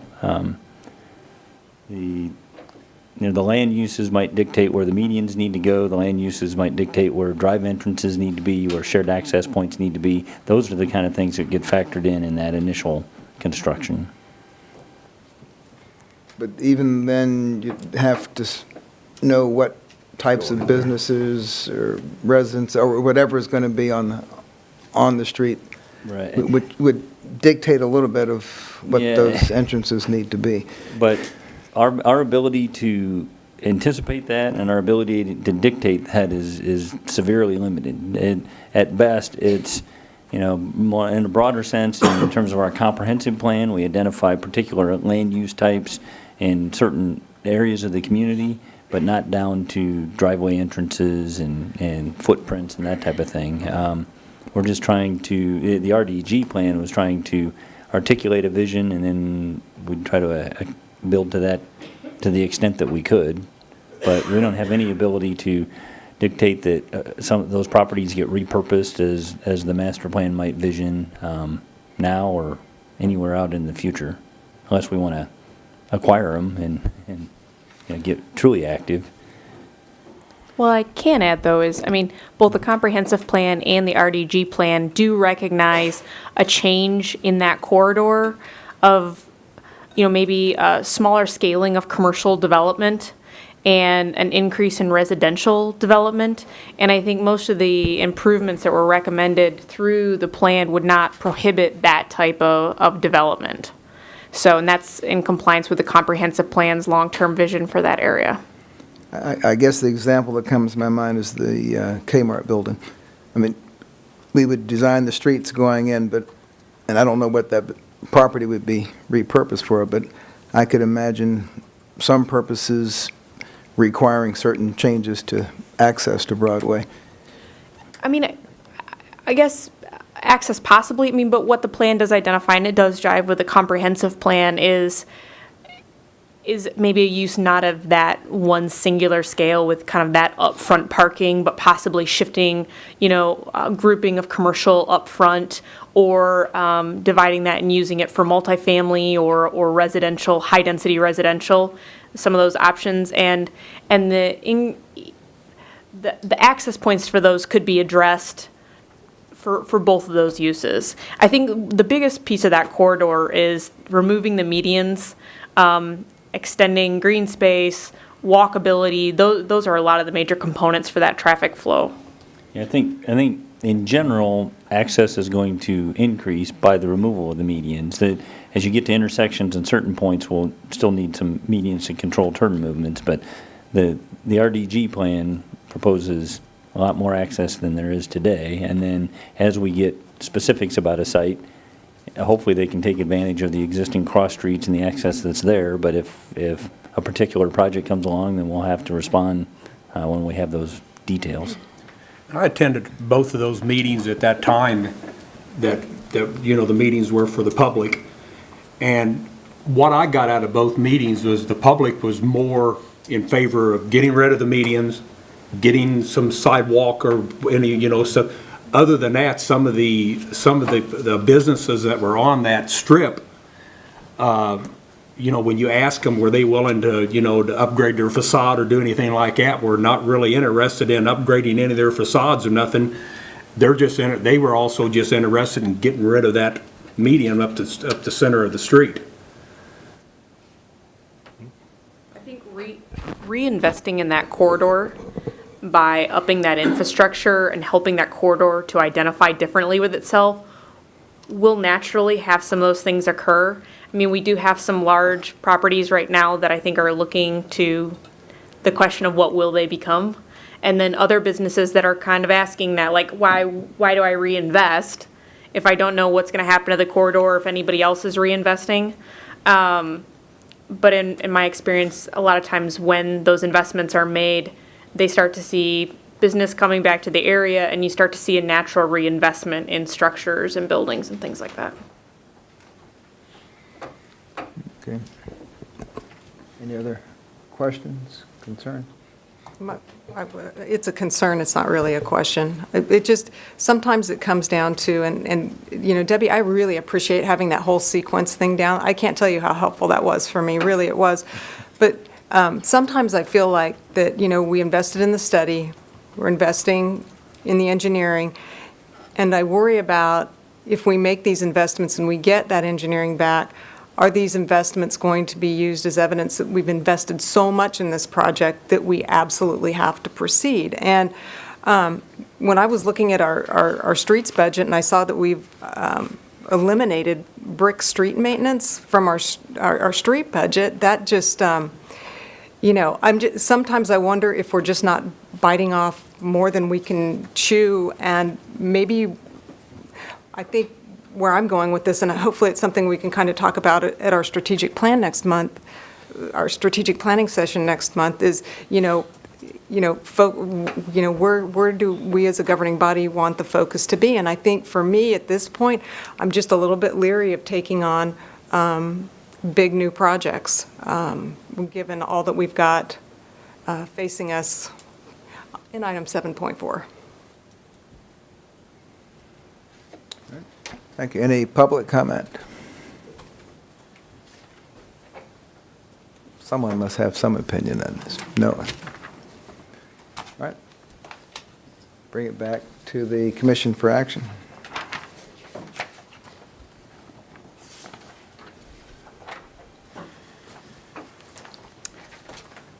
Yep.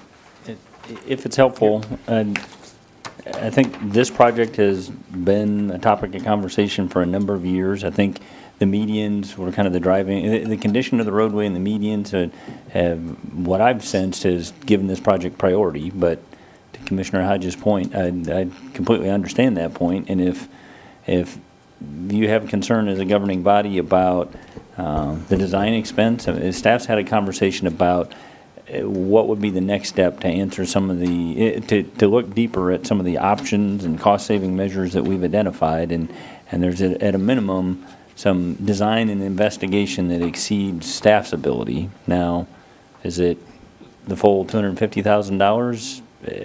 We could take an initial step that's less than that full amount and break this up if that makes you more comfortable, or if you want us to regroup, one option that isn't specifically called out but is available to you, is you could postpone this item and provide staff direction on additional information you'd like. Well, give the commissioners 3 seconds to initiate an action, or move on. I don't know if anyone else here would be open to it, but this is this is kind of one of those conversations I'd really like to have when we're doing our planning and goal setting, because, like, when Ms. Pack was talking about, the arch of our debt service and, and how we want to get that restructured so we don't have that huge increase. There's times when I wish we had like a dry erase board or something where we could just put things up and we could see where they fall. I'm a visual person, and that I would love to be able to just have a 20-minute conversation at our strategic planning session on this. Granted, that is not until April 15th, I think, but I just, what I don't want is to feel like we get to just this point where we're so far down the road that, even if we decide, wow, we can't afford that, we still feel like we have to do something because we've already spent $300,000 on it. So can we go ahead and look at option 2 and make the alternative action? We will direct staff after our strategic planning meeting. Let me confer with Mr. Baker for 1 second.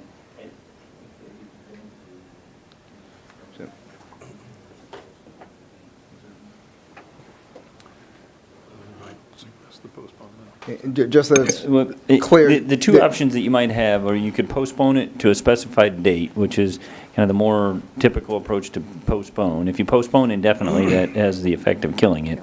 The other alternative is you could, if you don't approve it today, recognizing that you want staff to bring it back, without specifying a date, staff could bring it back to you following the strategic planning conversation. So as of now, it just dies from lack of emotion, and I think I'm a little bit with Commissioner Hodges. I think we need to, at our strategic planning, look at some of these things, and also maybe, like you said, with the dry erase board, prioritize and look at, exactly where we're headed, and is this a corridor that we even want to make the main priority? So I'm all for holding off on this until after the.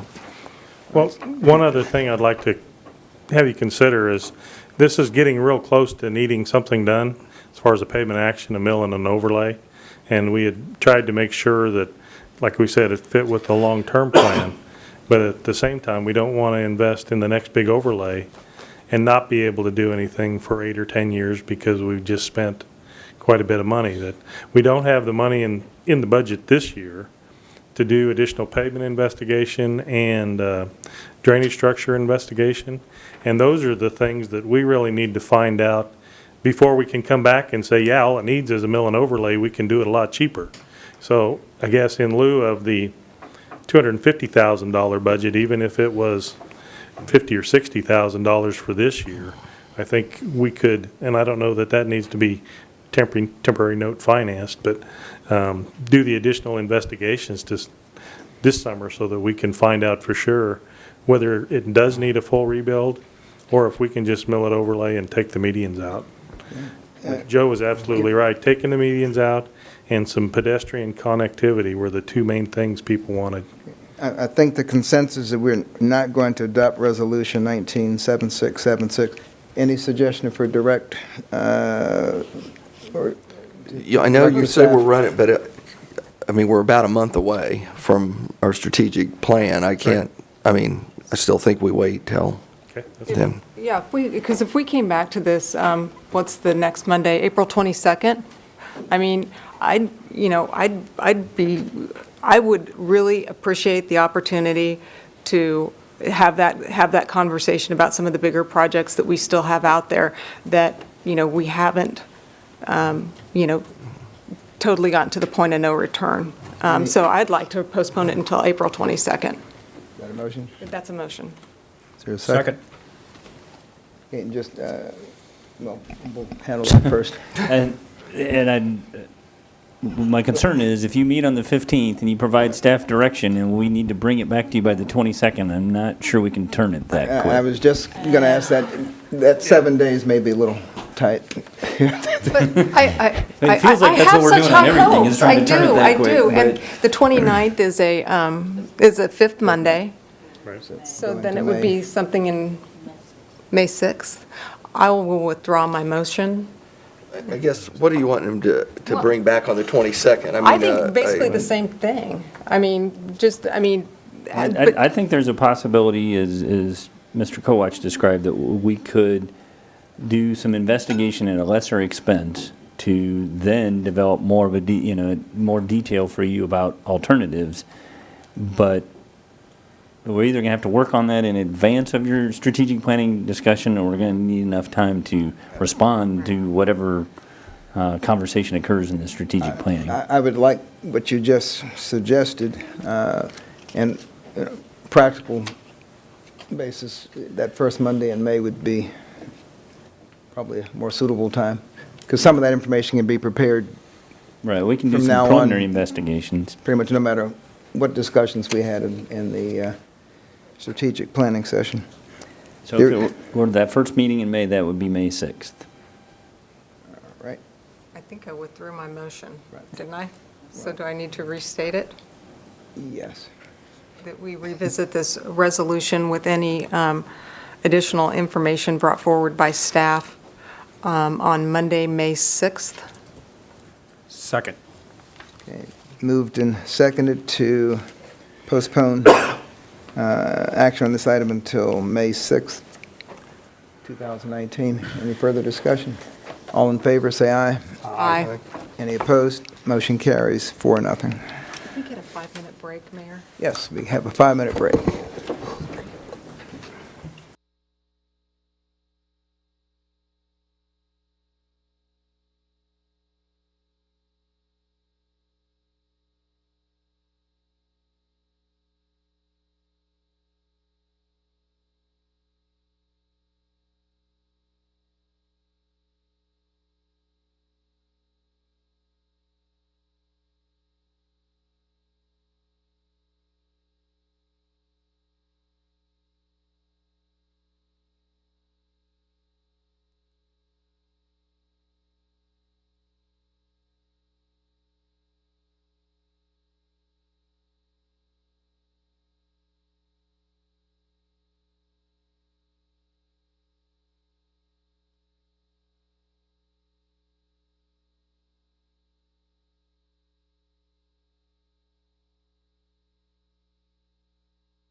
All right, we will come back into session and start with item 7.4. Item 7.4, general obligation bonds and temporary notes. 7.4A, resolution number 19-7682, authorizing the offering for public sale of general obligation temporary notes and bonds. 7.4B, first reading ordinance number 19-10994, authorizing the issuance and delivery of general obligation internal improvement bonds, series 2019-8. I promise this is the last item I have today. But enough times and we'll have it down. There you Have go. it down. There you go. I'm not going to go back through those 5 steps, but basically the step that we're at in this position, in this item is for the projects that are listed in temporary notes. That's step 4, the temporary note issuance. That's the kind of the cash flow, temporary financing for those projects to get us through to the end of the project, and so that we were able to do bonding. And then the final one is actually step 5, which is the permanent financing on those projects. So attached, you'll find a schedule of projects. Resolution number 197682 authorizes the offering for public sale of the bonds and notes, and also provides for the issuance of the official statement. That's the document that describes and offers the issue to potential investors. Ordinance 19-10949 authorizes the issuance and delivery of the general obligation bonds. The second reading of that ordinance is scheduled for April 1st, 2019, which coincides with the consideration of the bids on those bonds. The ordinance will be updated on the day of the bond sale to reflect the final terms of the bonds. The projects included in the temporary notes is the $2.3 million for the Smoky Hill River renewal. We'll remove the Broadway Boulevard enhancement based on your decision on the last item. The North 9th Street Bridge will be financed, a temporary noting for $500,000.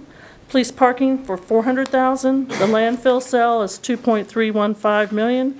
Pheasant Ridge 2, $530,165.28, for a total temporary note, estimated temporary note amount of $6,045,165.28. The actual amount that we actually go out for temp notes could be changed based on cash flow needs of the project that we'll determine in the next couple of weeks before we issue those temporary notes. All of these assumptions for cost assume a 4% interest rate. The general obligations will retire a portion of the temporary note series 2018-2, which matures on November 15, 2019, and permanently finances the following projects: the downtown streetscape for $10,200,000, and the Gulf irrigation for the $1 million. The total amount of bonds to be issued will be approximately $11,200,000, subject to final adjustments. I added a bunch of additional information just for your information so that you have as much information as possible to make decisions like this. So currently, our debt service payment from tax and special assessments is approximately $6.9 million per year. That amount fluctuates over the next 18 years based on the payment schedule for every bond and issue that the city does. And I attached a schedule of that. The current debt service mill levy is 6.109. We've reviewed the 2019 assessed valuations, applicable rates, and budget projections. And based on a property value of $430 million, the mill levy for the debt service fund would need to be between 4.937 and 6.575 over the next 6 years to pay for the cost of the current and the new debt, if no other debt was issued. With the assistance of our financial advisors and bond counsel, staff will review financing options such as refinancing existing debt and specified amortization schedules with the intent of maintaining a level debt service mill for these projects. And just as an information line, according to the data that was provided in the 2019 League of Kansas Municipalities, the city of Salina ranks seventh lowest in all first-class cities in a select group of peer communities in debt per capita. For fiscal note, the street debt payments of approximately $750,000 a year will be funded through sales tax, and the Gulf irrigation debt payments of approximately $75,000 on this first $1 million will be funded by property tax.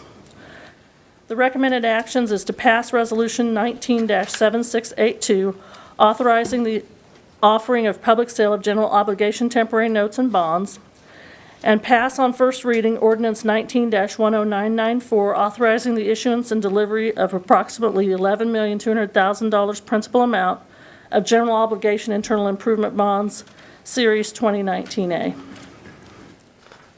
I know I provided you a lot of spreadsheets and data, so if you have any questions, I'd be glad to answer those. Any questions? Ms. Beck? On this end? I think, I was just looking, I'm not very well organized here, but I think that you've covered everything that I had highlighted already. But I want to repeat what I said out in the hall. I really do appreciate the extra time that you're putting in on this and the additional information that we're getting. I think that just because of the turnover in the finance department over the last couple of years, we really haven't ever had this before, at least since I've been on the commission. And I really, I know it generates a lot more questions for you, but I appreciate having the information. And the other thing is, I also wanted to thank Ms. Rieckhoff for coming here today, and also for the memo that was prepared, and that is just something I wanted to mention really quickly. I had a message from a citizen who had wanted to know about the overhead structures as part of the downtown streetscape project, and wanted to know if they were petitionable, meaning, you know, that the people could actually force a vote on that. And I thought it was just like a yes or no question, but I failed to see all of the nuances. So thank you very much for providing that. And I think, speaking for myself, I have a much better understanding of the state statute and how it applies in this case. So thank you. Commissioners, if I could, I just want to call your attention to an interrelationship of this agenda item and the next agenda item. We've had some conversation about, what order they should be on the agenda. So one of the items financed is the Pheasant Ridge Special Assessment. And so then the next item that you have is awarding the contract for the Pheasant Ridge Special Assessments. And I assume that you've reviewed that staff report as well. So you're aware that, there's some uniqueness about that Pheasant Ridge financing in terms of the bids coming in over budget, special assessment financing to the amount that was initially identified, and then the developer agreeing to pay the additional cost. So we chose to do it this way just to have the financial authority in place before you're asked to act on the contract. But in the event that you have concerns about that contract, that interrelates with this total financing amount. I don't know that there's a right way, a right order or a wrong order, but I just wanted to point out that there is an interrelationship there. All right. Okay. Any comments from the public?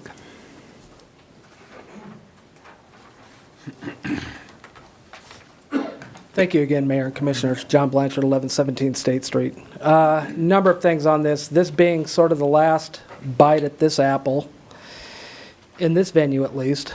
I got a number of concerns still on the overhead structures and other parts of this, of the bonding of this. And I too, I appreciated the thoroughness of the packet that you put together. It was refreshing. And but I will say that when I look back at the authorization in Ordinance 1710-888, they listed all the things that were allowed to be financed in KSA 12-685. And I think when you look, the main traffic way statute is, I think, what's commonly known as. Most people listening aren't going to know what you're talking about. The Main Traffic Way Act. And it's very clear, and especially if you read 686, the second page of it and the third page, that it very, very clearly states that these are traffic-related improvements that are allowed, that you're allowed to bond for without going to a vote of the people.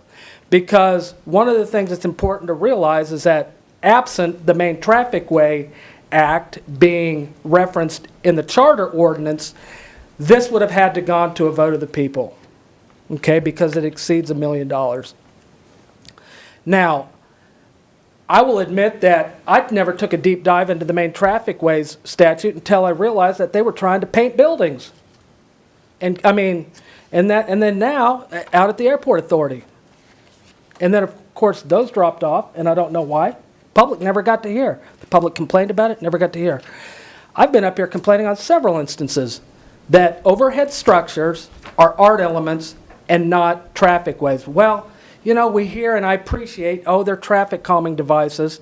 And so I would just ask, under that main Traffic Way Act, do you really think the legislature intended that overhead art structures, benches, trash receptacles, decorative lighting, public plazas, that are those all traffic calming devices or in some other way allowable under the main Traffic Ways Act? We're painting hangars, somehow part of a main Traffic Way Act. I can go back as far as the South Broadway or South 9th Street road repairs, and I would ask you, was the $400,000 Don Silver Lining public artwork, was that a traffic calming device, or was that roadway illumination, or what that was? But most of all, I'd like you to go back and read the authorization, the project authorization. It's listed in your packet under on this issue, 17-10888, and read the project description on that. It said nothing about overhead structures. It said nothing about benches, colored lighting, plazas, any of that stuff. When this job was authorized on December or June 12th, 2017, by ordinance, it didn't list any of those. The only thing that came remotely close to that was it mentioned monuments. And monuments, in my opinion, when we did that, were gateway monuments that probably had street names and so on it, which very easily, I guess, or cleverly could be considered to be signage. So, which is allowed in the statute as well. But I think you have really stretched this, and as I said, I took a deep dive back on this thing with the airport authority. And I even went to the extent of looking back about 30, 40 years at Attorney General's opinions for main traffic ways. I could not find any. So what that, I mean, I don't want to read too much into that, but what it told me is like, yeah, people probably don't stray too far off of, you know, this is a main traffic way and this is what it was for. One of the interesting things I find is that 12686, the second page of that, actually says that the primary purpose of which is in the language, primary purpose of which is to relieve traffic congestion. Well, we're taking a 4-lane road and turning it into a 3-lane road. And so, and we keep talking about all these traffic calming things, so I'm not quite sure how that even relates into sort of being within the main traffic ways. But since there has not been an Attorney General opinion, you guys as a governing body, I can't ask for an Attorney General's opinion. I mean, as far as I know, the only remedy I have, if you go ahead and take this final step of bonding this, which is not consistent with Ordinance 17-1088, then my only remedy would be, and that of the citizens, is to go up to the district court and would that be correct? What remedy do I have as a citizen? I can't ask for an Attorney General's opinion. That's my understanding. Okay. I understand that to be correct. But the governing body and/or a member of the legislature may. Is that correct? That's my recollection, yes. Okay. So, like I said before, this is my last shot at this to ask you guys, and my request is this: get an Attorney General's opinion. Because once again, you didn't allow people a vote on this thing. You know, you said you would, some of you. You didn't allow that. A public survey, we heard all the time about how people had ample time to participate in public surveys, okay? Public surveys aren't guaranteed by law, okay? That statute is, okay? Our ordinances aren't like surveys. They're laws.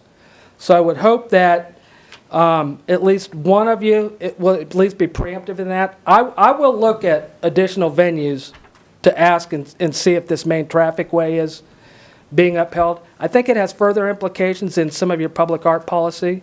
I think you guys ought to want to know what those main traffic way statutes are. We use it a lot. So thanks again for the time. Thank you. Anyone else? Oh, Mayor, I Come on back. one more. That was the one thing. I have the second question. It was primarily for staff. On January 17th, 2017, when this action was passed for the Star Bond, when the Star Bond action was passed, it kind of put a lot of this into action.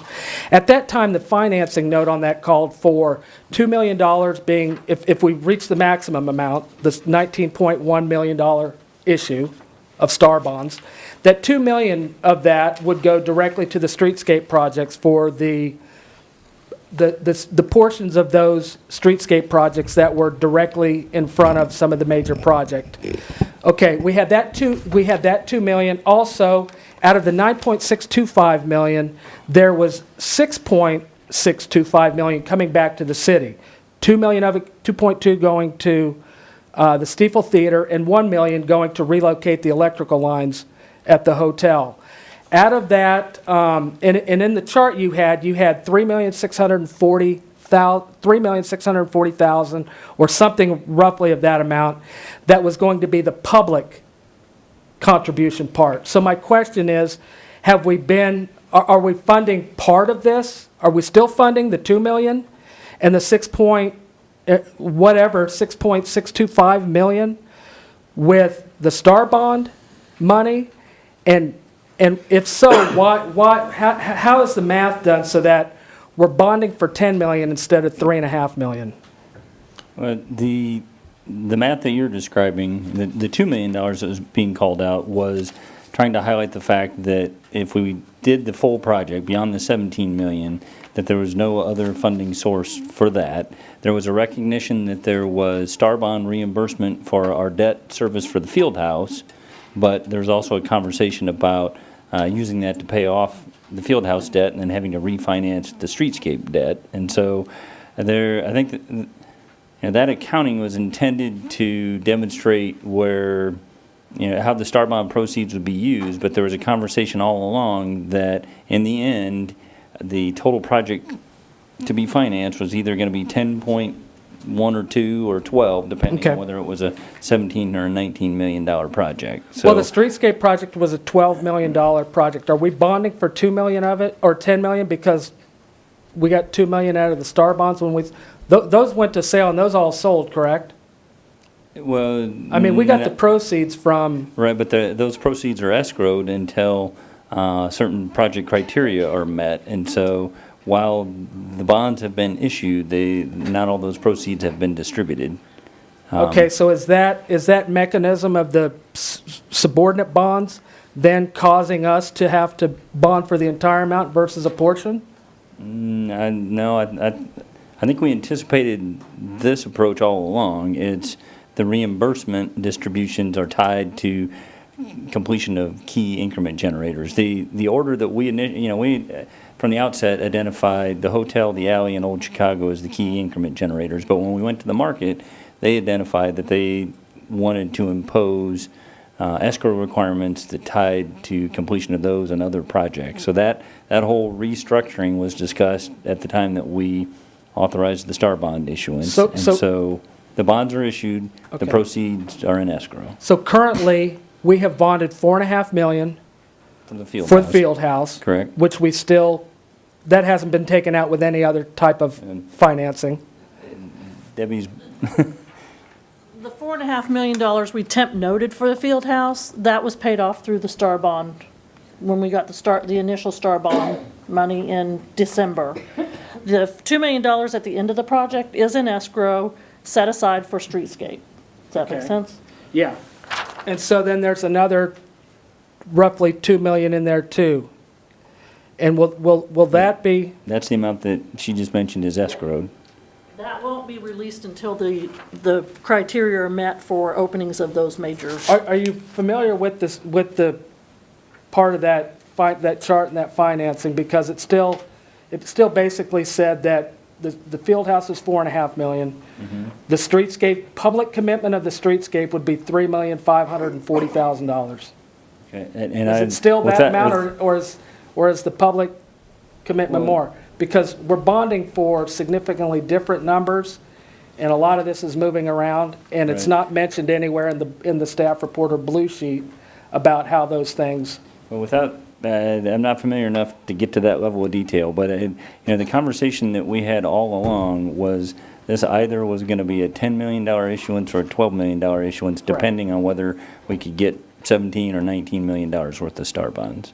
And so I don't know that I don't believe this is inconsistent with that. What you're referring to was kind of our accounting of those proceeds and distribution of those proceeds to Right. us and to other parties. Well, I just want to know that the public is still only on the hook for $3,540,000 worth of streetscape and Well, not some additional amount. Right. The remainder is STAR bond finance to be funded with the STAR bond And so, proceeds. but is the plan to pay down this, the money we borrow now, the 10 million whatever, today, the general obligation bonds, at what point do we hope to at least pay down some of that with the reimbursement coming in from the STAR bonds? Or do we not? The authorization for the streetscape project is 12 point however many $million.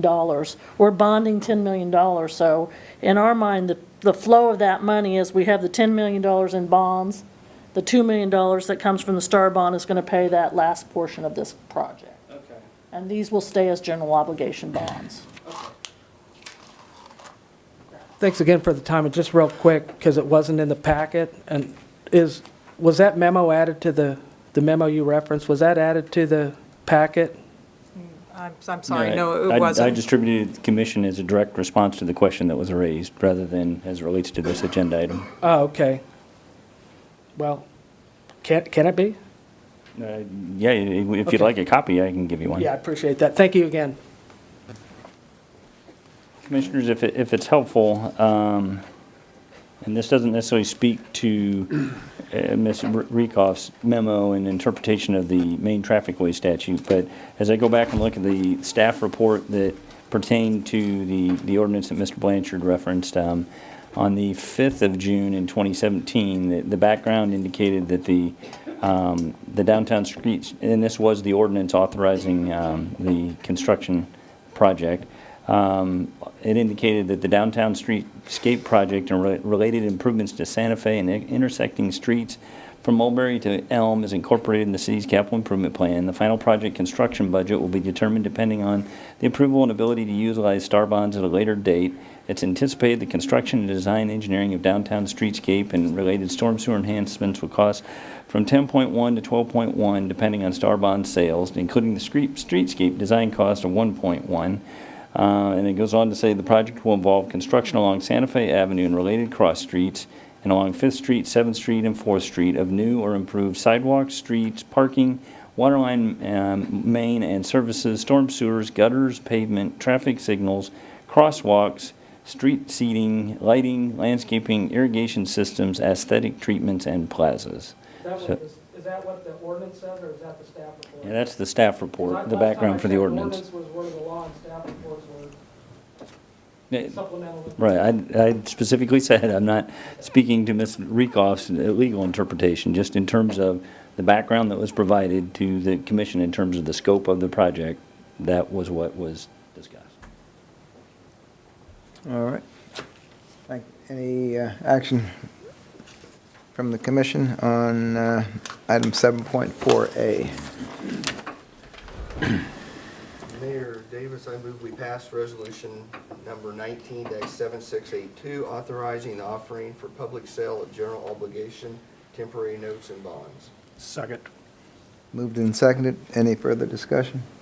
All in favor of approving resolution 19-7682, say aye. Aye. Any opposed? Nay. Motion carries 3-1. And we can now move to 7.4B, if there's any desire to do so. Mayor Davis, I move we pass on first reading ordinance number 19-10994, authorizing the issuance and delivery of approximately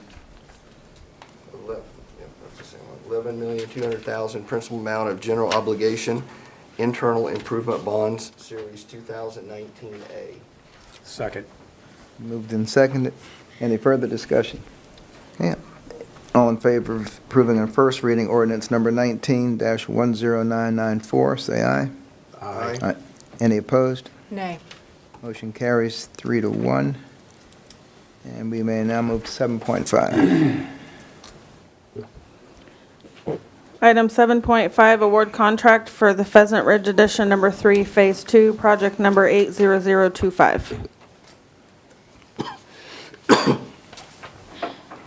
Good evening, Commissioners. Mr. Stack is out of town this evening, so you get the assistance of myself and Staff Engineer Wayne Nelson to answer your questions on this.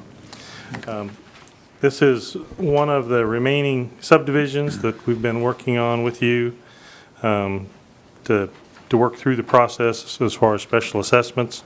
Back in December of 2018, City Commission meeting, you guys approved petition number 4395 for advisability and authorization of resolution number 187633 for special improvement district for water, sanitary sewer, street drainage improvements of Pheasant Ridge Edition Number 3, Phase 2, which this subdivision is out along East Crawford, close to Holmes Road.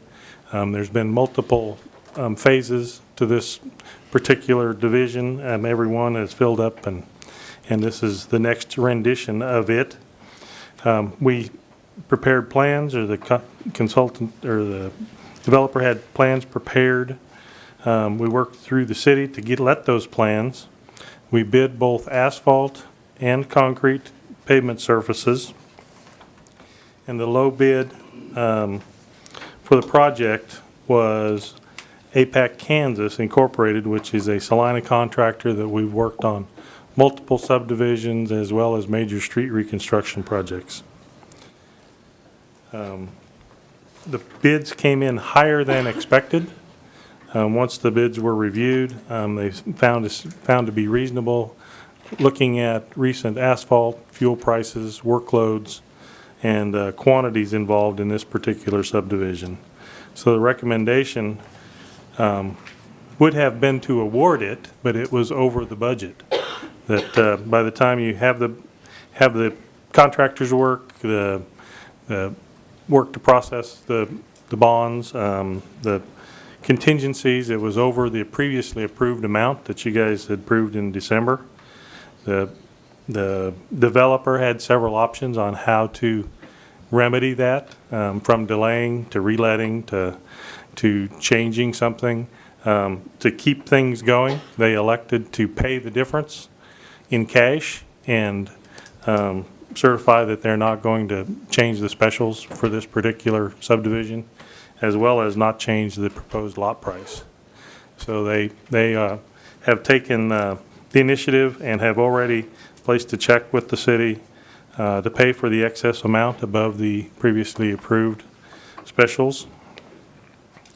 They are requesting special assessments to finance the rest of it. The only, I guess, thing that you need to be aware of is, since they have met the full commitment along with the additional costs, if we do encounter something unexpected or for some reason the project were to go over budget some more during construction, that would be the city's responsibility. So there is a minor risk of having to pay any additional expenses if they do come along. We did include a 5% contingency in calculation of the specials, and if for some reason we don't need that during construction, that it is the standard practice to return that or adjust the specials appropriately. This falls in the several conformance with strategic plans and goals for the city, with providing the highest quality of services consisting with the government body direction. commitment to municipal organizations by providing direction and resources that allow them to meet our expectations. We are recommending award of project 80025 Pheasant Ridge Edition Number 2 to APAC Kansas in the amount of $509,233.15 with a 5% contingency for $25,461.66 for a total of $534,694.81. And with that, we will stand for questions. Thank you. Any questions? Commissioner Hay? I just wanted to confirm if there is an overage, the city is responsible for it? Contractually, the city would be responsible for any overages if during construction there are changes to the plans or modifications. Okay, thank you. Just, and you would meet with the contractor to review their suggestions regarding Right, this there would- increase over? Right. there wouldn't be, It's just not a unilateral decision? No, Yeah, no, okay. there would be, anytime there is something unexpected encountered or something that's not on the plans or appears to need to be done that isn't on the plans, then we try to negotiate those items before the work is done so that you both have a fair chance to get a good price for it. Thank you. Any public comment?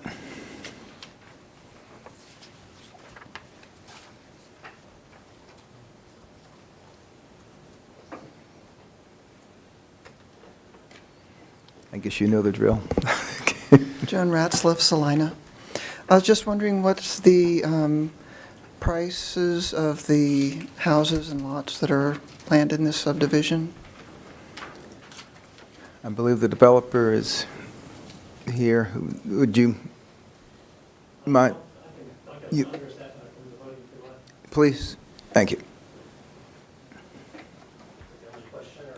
Wait, is that your only question? No, because with that information, I wanted to follow up Would be a follow-up question for the developer or? for commission? the commission. Okay, thank you.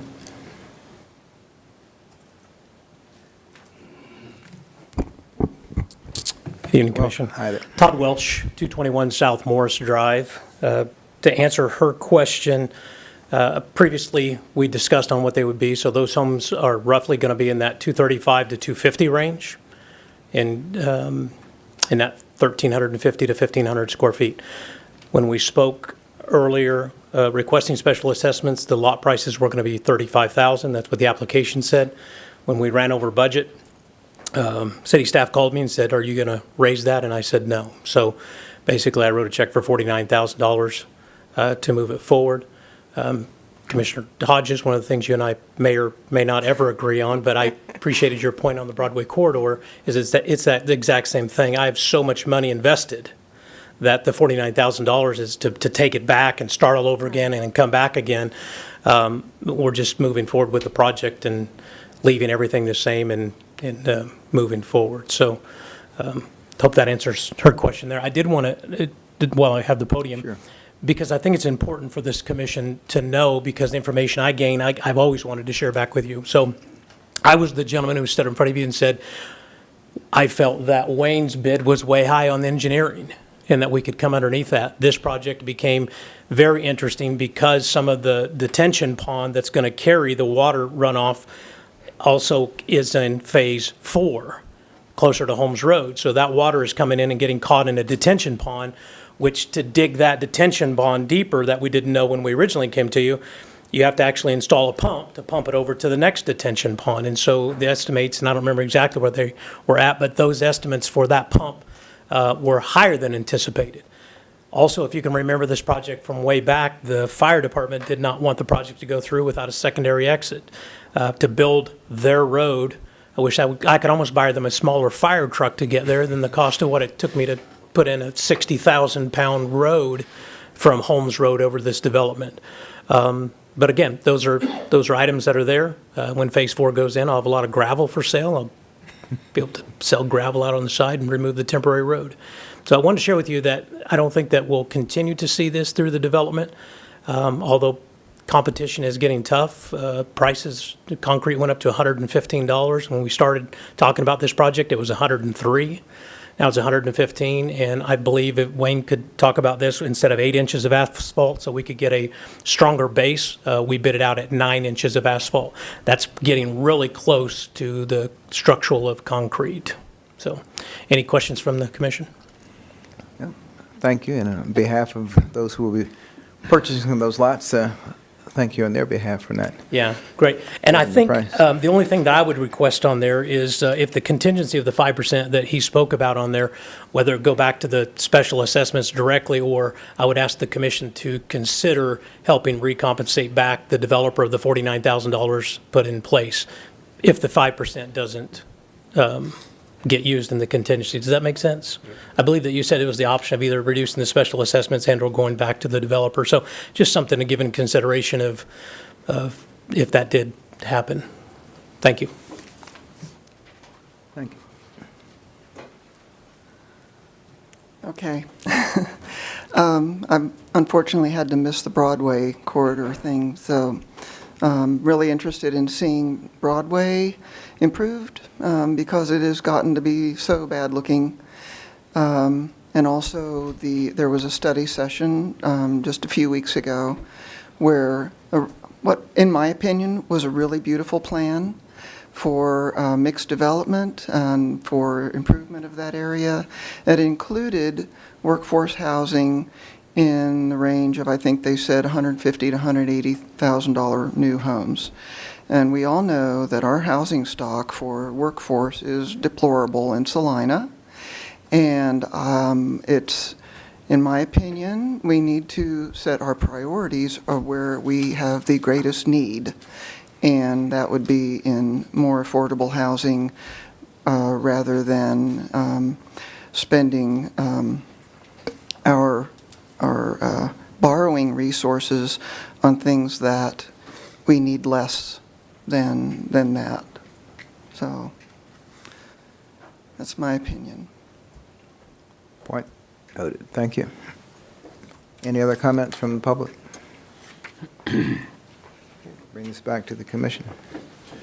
Mr. Mayor, I make a motion, we award the contract for Project 80025 Pheasant Ridge Addition Number 3, Phase 2 to APAC, Kansas, in the amount of $509,233.15 with the 5% contingency of $25,461.66 for a total of $534,694.81. Before I second that, do we need to address the contingency amount, if that's to be refunded back to the developer?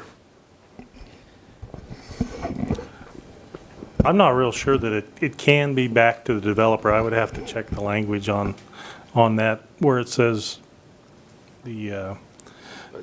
Well, I'm just curious, because you just had that conversation. Did I miss something? No, it does go back, or I'm not sure as far as the ordinance, if it would need to go back. It says, according to the ordinance, it needs to go back to reduce the specials. So I don't know that we have a choice of it going back to Mr. Welsh. Do you know, Wayne? And I'm okay with that. I just misunderstood him then. when Okay, he well, that's why I was asking. When I must have misrepresented or heard when he said that, so maybe Wayne can shed light. I don't know if it can or can't. Wayne Nelson, staff engineer. The contingency that you would be authorizing this evening gives staff the ability to make change order decisions in the field up to that amount of $25,000 without having to come back for a city commission action.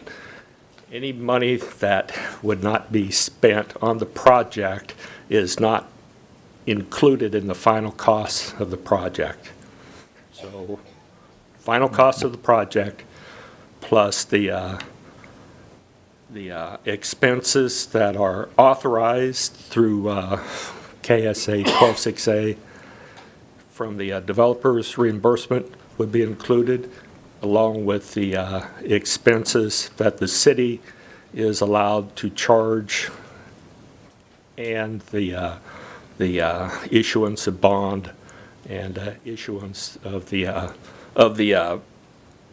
monies to pay the property, that is what would be charged as a final cost to the assessments. So if that $25,000 is not utilized, then that's not even part of the equation. That's just a just-in-case figure. Okay, thank you. Thank you, Wayne. Based, I'm not sure what the answer was out of that. If I'm understanding correctly, the agreement would not allow that money to be paid back to you. But it was factored into, that's how we arrived at the $49,000 over, though, was the 25 was in there for the contingency, correct? Right, right. So any monies under that 49,000 that Todd has paid up front, then he would be due a refund on any underage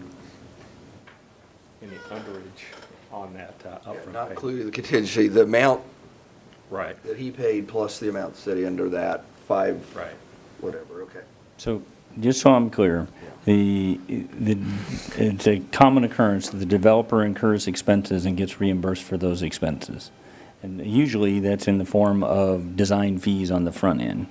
And so this may be a question for you, and it may be a question for Ms. Rieckhoff, but in the event that the project comes in and we don't have to use the contingency, then would the developer's expenses be eligible such that the net of all that would be what had been set aside for contingency could be used to reimburse eligible developer expenses? I'm Gina, not did sure you I followed understand? that, Did you Mike. follow my question? I did Yeah, not. I have a question for Wayne. You might be able to answer my Okay. question. So of the $49,000, the way we determined that was the increased construction cost. We plugged that into the formula, which included a contingency, a 5% contingency, and the Yes. differential. So of the $49,000 that was paid, that includes a 5% contingency. That is that correct. That is So then correct. if we don't need the 5% contingency, which would be a very small amount of the $49,000 that was paid, then yes, we would be able to refund that back to the developer. 5% of his 49. It wouldn't exactly be 5% of his 49. Let's see, how's the easiest way to walk through the math? I guess the question is, We, we don't need to amend amend this. That's something you guys have to work out. Is that correct? I mean, I'm not needing to adjust our motion. Right. I think we can handle that when it comes to, like we always Right. do, when it That's comes what I'm time to the thinking. end of Okay. the project, when we determine the total final cost, and we set the assessment The developer amount. has an opportunity to turn in expenses for eligible costs. And then, as part of our process, we would settle up within the limits of what we're authorized to issue in the way of special assessment financing. So without amendment, we'll run that drill as we complete the project. Thank you, all. Any further questions? So there's a motion on the floor waiting for a second. I'm sorry. Another further question on that. So would it be correct, I don't even know who I'm talking to anymore on there, because you're all ganging up against me, yeah, it's all right. Let's use the number of $600,000 was the final number. Okay, whatever it is, 500 and whatever thousand, if it was, and the $49,000, we arrived at getting to the 600,000 by being 49,000 over because you added 5%, which was $25,000. Is that correct? We just didn't add 5% of the whatever to come up with that. We went over budget because we factored in a 5% contingency. Had we taken the 5% contingency completely out, it would have not been the number that it is today that would have required me to do $49,000. It would have been $49,000 minus the 5% he wrote in of Right, that is what is shown $25,000, on- which means I would have only had to write a check for like $25,000. It's all in the calculation shown on sheet 5 in the packet, just that the contingency is in there to get the total amount, and the total amount over the authorized amount is what you wrote the check for, the difference. Right, and so if it's in the If you total don't need the amount, smaller amount, I just didn't know if we were locked into language that said any of the, anything remaining had to be used to reduce the specials. I wasn't aware of it, and that's where I was looking at Wayne or one of our finance people for that specific language. But the 25,000 was absolutely used in the calculation to base the number on the check that you wrote to cover the overage. So it would be logical that it could be used or refunded because it's an eligible expense for the subdivision because it can't be approved without it. yeah, So- and I believe that we're finding this because maybe nobody has ever done what I did, and that's why bond counsel had to be notified, could I write the check? In the event that it was less than what you approved and they didn't use the $25,000, it would be deducted from the total special assessments, which is what we've always done in the past. Correct. I'm just asking for, because it's a unique scenario, given the fact that I funded the money up front, in the event we didn't use that, any portions of that money that didn't get used in the 5% contingency would be looked at by staff and say, he's due back X amount of dollars for funding the $49,000 up front. Does that make sense? Yeah. Here, I think I'm following you, and the way I would put it is, we have previously authorized a maximum amount that can be specially assessed. We don't have the authority to exceed that. That's why you paid the $49,000. If in the event that we're able to complete the project below that authorized authority, then we might have some discretion to have a conversation about any expenses you incurred that were eligible within our actual cost and the authorized amount. But we'll have to get to the end of the project to see if, number one, that scenario even plays out, and then what you have in the way of expenses that might be eligible Yeah, for reimbursement. understandable. I was just wanting that to be inside the motion, that that's possible to do that. And given the event when the project's complete, I could sit down with Wayne and Rod and just say, okay, where did we come out, and is there any eligible that we could receive? I mean, it is an unusual request, I get it, but it's the first time I think we're going through the process of developer paying money I up know on front. the blue sheet, I'd read it, and hadn't highlighted, and I found it again, and under, it says here, if the contingency money is not used, then the per lot assessment is lowered by that amount. I knew I'd read that somewhere, so that's why I asked if it needed to be in there, because Right. it was contradictory to what I had read. I think that goes to the city manager's explanation, is if we are under that eligible expenses amount. And Right. personally, this is an eligible expense because it's for the construction of the project. So you've had to exceed what we all originally agreed to. But if for some reason we come in lower than budget, that's still an eligible expense that it could be reimbursed, so I would think. Yeah, I mean, so I could turn to my engineering, and then if there was any eligible, so we could look back and see what percentage of the 25,000 was used during that if we went over the contingency of 5%. We just have to have a conversation. I just wanted to bring it to the attention to see if it was even at all. Reimbursement of eligible expenses is not unique. What's unique is, that we're over the initial authorization. So if by some chance, we're able to get expenses back under that authorized amount, then we can have a conversation. And is that a about- conversation with me, or is that the conversation with bond counsel, or how does that, that's what I always get, is we're going to Well, call we'll have bond to true up counsel. the numbers, Are you and guys bond then counsel? it- I never knew you existed, so I just wanted to. It's like underwriting in my industry. It's like, we got to talk to the underwriter. I've never seen one, so I've seen bond counsel. Great.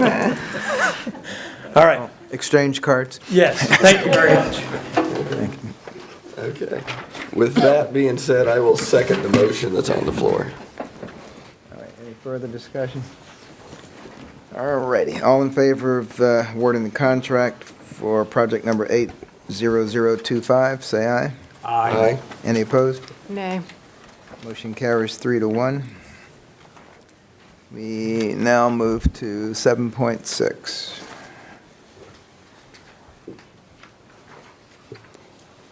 Item 7.6, acceptance and transfer of ownership of the former Schilling Air Force Base Treatment Plant property, 5 water well sites, and water transmission line.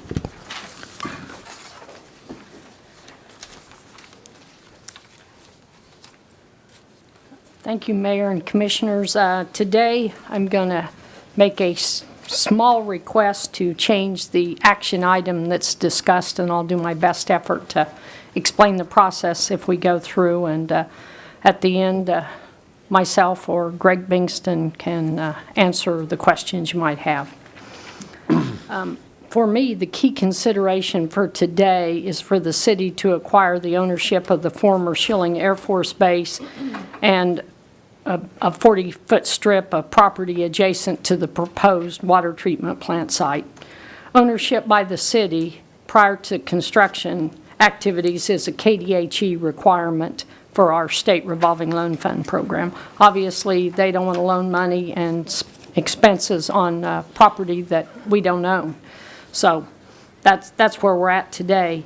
And in general, this would include the removal of the existing Schilling Air Force Base water treatment plant that's in place today.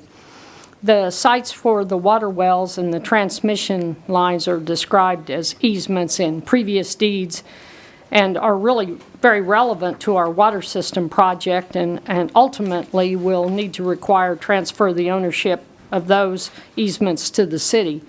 Additional language will be added to what we describe as the 1988 deed, which I'll speak to later in my report. And the additional language that will include is basically the nature and the purpose of the original easements when the United States of America acquired those easements back in the 1940s. The former Schilling Air Force Base, as you all know, was closed in 1965, and a significant majority of the land and buildings were conveyed by the United States of America to K-State Polytechnic's USD 305, Salina Airport Authority, and the city of Salina. A quiet claim deed dated September 9th, 1966, transferred ownership of the former Schilling Air Force Base water treatment plant at the southeast corner of Waterwell Road and South Ohio Street, 5 water wells and several water transmission lines from the United States of America to the Salina Airport Authority. And Greg's going to look at me and say it's not a quiet claim deed, it's a quit claim deed, but I like quiet better, and that's what I have in my head, so sorry about that. Technicality there, but I'm sure Greg caught right on to it. So, a warranty deed that was dated April 13th, 1988, transferred certain properties and tracts of land from the Salina Airport Authority to the city of Salina. Excuse me. However, that warranty deed was never recorded with the Saline County Register of Deeds. And so this is a deed that I referenced. Additional language will be added to describe the nature and purposes of the easements. When we started with our task, we thought it was just a modification of that deed to accomplish what we needed to transfer this property. But as we looked further into it, we had some questions that came up. The Salina Airport Authority Board of Directors has authorized the execution of a limited warranty deed in lieu of the original warranty deed. The portion of the property that is located in the southeast corner of Waterwell Road and Ohio Street and will be incorporated into the water treatment plant is the property we're talking about. In your packet, there was a map, number 1, identified. And if you were looking at that map, track number 108, which I call the dark pink, in the very southeast corner of Waterwell Road in Ohio, is the existing treatment plant site. And that's one of the sites that we have fee interest on the property that's transferred. Adjacent to that is track number 111, and it's in the light pink. And that large light pink area identified there was used for the lime lagoons when the water treatment plant was in operation. In 1985, the light pink area without crosshatches was deeded back to the original property owner that had owned the property prior to the lime lagoons being there, or the current property owner in 1985. And then what is left that we're acquiring is the 40-foot strip along the north side of that light pink area with the crosshatches, which is adjacent to the section line. And hopefully that makes that clear for you, okay? There's no physical impact to the city of Salina for these efforts. Staff recommends accepting the transfer of the ownership of the former Schilling Air Force Base water treatment plant property as identified as tracts 108 and 111 on the attached limited warranty deed. And at some point in time, when we sort out our additional language, then we'll bring back the additional easements and work through that. But what this does is allow us to move forward with our water treatment plant project. So I would be glad to answer any questions, or Mr. Bingston could help me if I blotched up any of the official words that I missed. Did you had made a reference to maybe changing the actual, was there a specific change in the language here that you wanted us to consider? It would be in the accept the transfer of the ownership for just those two specific tracts as opposed to 5 water well sites and the water transmission line. So it's the acceptance item that has a change in the words. So the 5 water well sites and water transmission lines should be deleted, or? They should be deleted, and they will come back at a later date when we work through the language for the revised limited warranty deed. All right. Do those 2 pieces of property need to be identified any further, such as the way they are in this map? I don't believe so, Mayor, and they are described on the exhibit that, the deed that was handed out at your break. That's track 108 and 111. That's correct. Those are the tracts owned in fee by the fee title by the airport authority, and the tracts that the city would be acquiring in fee title for purposes of securing the site for the water plant. All of the related easements for the well sites and anything associated with those are all of it, the nature we learned are all of the nature of an easement, and they are not included in under this current limited warranty deed. We will come back with more of a document, more of the nature of an assignment from the airport authority to the city of those easement interests. And a little bit of the rest of the story, the city does have a remarkable asset that doesn't get very much exposure, and that is John Harvey's excellent work as the city surveyor. We, in identifying that these are easements, of course, the deed from the United States government to the airport authority described those tracts, but did not specify the nature of the easement. And as you all would know, easements come in a lot of different forms and for a lot of different purposes.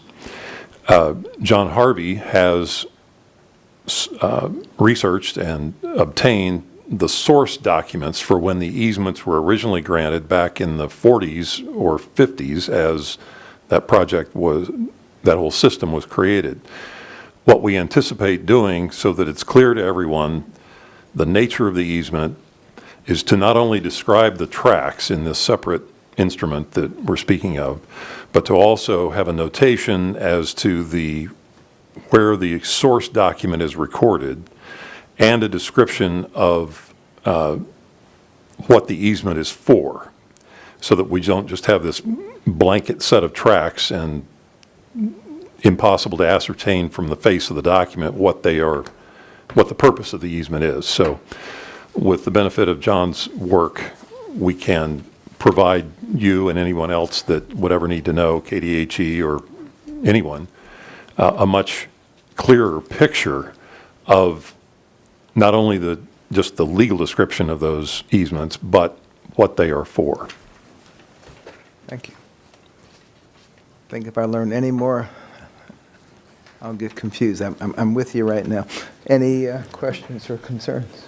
Mayor and Commissioners, I would like to take you quickly through the reservations that you see there on the deed that are mandated by the transfer from the United States government to the Airport Authority, and in turn,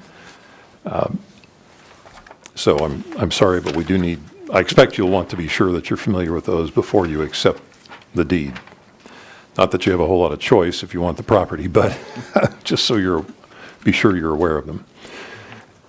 The process, as the Airport Authority initially looked at transferring the facilities associated with that treatment plant and the wells, required the pursuit of what is called a deed of release. That's ultimately issued by the United States government, and it dictates the terms upon which the Airport Authority can make the transfer. What you see there in the reservations and covenants are verbatim what that deed of release says that the Airport Authority has to include in the context of this, any transfer of the interest. As you might expect, A has to do with airspace and assuring that there isn't any impairment of that or any misunderstanding that we're speaking of operations of the airport. B speaks of recognition of the zoning aspects in relation to the airport overlay that is in fact a function of the City Commission's action putting that in place. But these don't assume that the city is the recipient of the property, so that has to be in there. The C, again, has mostly to do with, again, not interfering with the landing or taking off of aircraft from the airport. D has to do with with the maintenance of any of the easements. E, as remote as it may seem, the United States government makes clear that if for some reason there would be any need for reactivation for military purposes, they have the right to ultimately lease and purchase the property back. The F, if in Martha's work on the wells, they discover oil, that is retained by the Airport Authority. So just one of those things that's mandated by the United States government. G speaks to the height limitation over sea level. And I think Martha's probably familiar with what that translated into, but I think we're safe in terms of the structure relative to the... Would be slightly over 1,200. Yeah. So I think we're safe there. But just wanted to be sure you were aware that your acceptance of the deed, so should you choose to accept it, is subject to those covenants.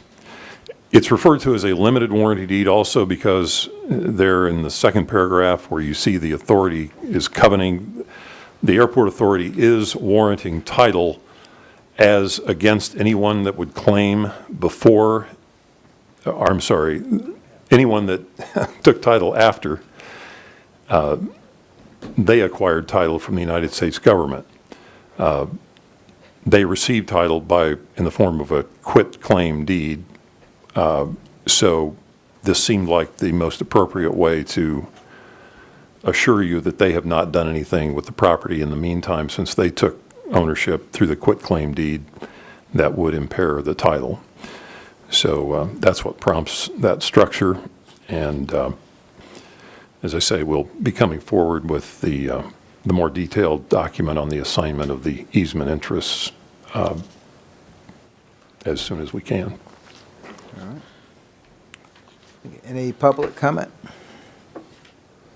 Bring it back to the commission. Mr. Mayor, I'll make a motion, we accept a transfer of ownership of the former Schilling Air Force Base water treatment plant property, track number 108-111. Second. Moved and seconded. Any further discussion? All in favor, say aye. Aye. Any opposed? Motion carries 4-0. Move on to 7.7. Item 7.7, approve change order number 1 for the brick crosswalks, project number 80012C. Commissioners? Phillips. Yep. Okay. This was pretty straightforward. It'll just take a minute to describe a couple of moving parts here and why we are in front of you this evening to ask for a change order for $4,529.10. It is on the Brick Crosswalks Projects 80012C, which was part of last year's construction budget. As you know, and we've described several times, we're working with the North Salina Community Development Group to make improvements citywide, but particularly on 9th Street from Pacific to Euclid. We milled and overlaid that section. We restriped that section. We partnered with North Salina and as well as Westar to remove trees, plant trees, fix up porches, replace sidewalk, replace ramps. And that was last year's project. As we milled and overlaid and made the tie-ins for the 9th Street work, we exposed some brick streets along the route, and there were some that were salvageable and some that weren't, but particularly close to where we're wanting to maybe install some crosswalks on 9th Street, the old brick at Antrim and Hamilton, the side streets, appeared to be in pretty good condition. So we proposed to replace those or raise those up and utilize those as brick crosswalks, once again to try to enhance the neighborhood and make it fit the character of some of the things that we're doing downtown. The problem with that is we had to leave them low until we had a contract to do so. It was late in the year. We led a project, but we didn't get it done last year. We had a couple different bidders. Both of them are reputable. Local contractors have done work with us.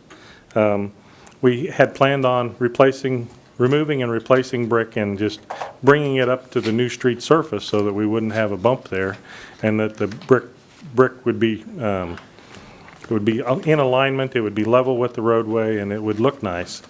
We thought that we could do that on the existing roadway based on the little bit of investigation that we did with either a flowable fill base or a concrete base.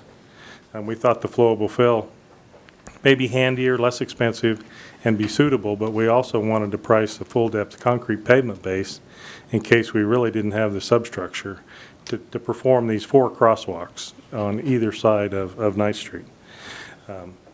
When we looked at the bids, the low bid was $19,000. It was for the flowable fill. The contractor we'd worked with took it to the city manager, and since it's within his spending authority of $20,000, he recommended approval, and we were happy. As they started work last week, first crosswalk, they took it out and there was no pavement underneath it. It was just bricks and mud.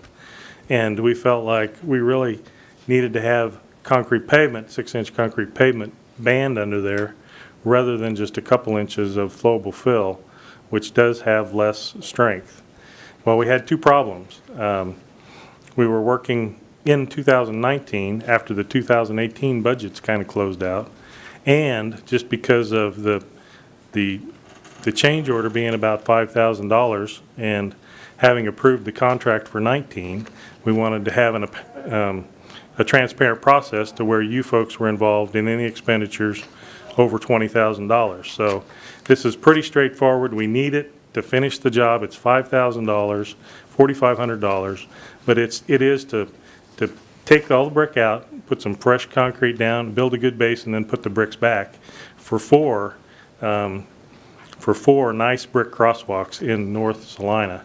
And the kicker is we're getting 4 nice brick crosswalks on these side streets for about the price of 1 downtown. So it's because the streets are so much bigger and so much wider and there's so much involved, that it really is a very cost-effective, very nice aesthetic enhancement to the part of town that we're trying to really make more pedestrian-friendly. So with that, it fits in with the city goals. We are asking for approval of the change order because the contract was actually already approved, but I've explained to you why it does exceed the $20,000 spending authority of our city manager, and we'll stand for questions if you have any. Any questions? I don't think so. I have what's kind of a related question. I'm sorry to wander off the path, but I just noticed when I was looking at the, it's not about this item, but I noticed when I was looking at the attachment at the end of the staff report in terms of where we're at with some of the different budgeted amounts, I see that, are we taking Brick Street rehabilitation, which is unrelated to this project, but we're taking Brick Street rehabilitation off the table for this year. Is that correct? Not really. No, because I saw it go from 99 to 0, and I didn't know if that meant there wasn't going to be any done, or just... Well, we think we've been pretty successful in combining our different little pails to make a bucket or a good project. Yeah. We've used curb money, we've used asphalt money, we've used some on 9th Street. Well, we've got a pretty serious drainage problem at the corner of Mulberry and 5th Street.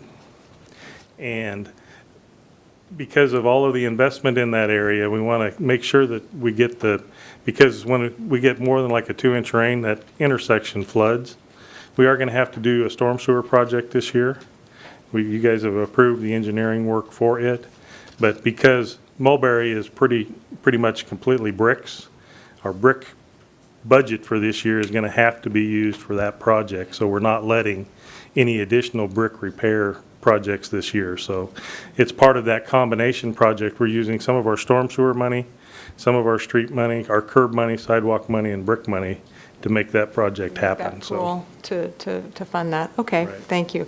But we will hopefully, barring anything else, return to some Brick Street rehabilitation Yes. next year? Okay, Yes. thank you. Thank you. Yeah, And I love the it's less idea. than 5% of our system, but we do want to make improvements to those every year. Yeah, I'd gotten a call from a citizen last year, and I drove their brick streets, and they were pretty bumpy. So I just wanted to confirm that, and thank you. I think the brick crosswalk things sound absolutely marvelous, especially with all the other work that's been done in North Salina.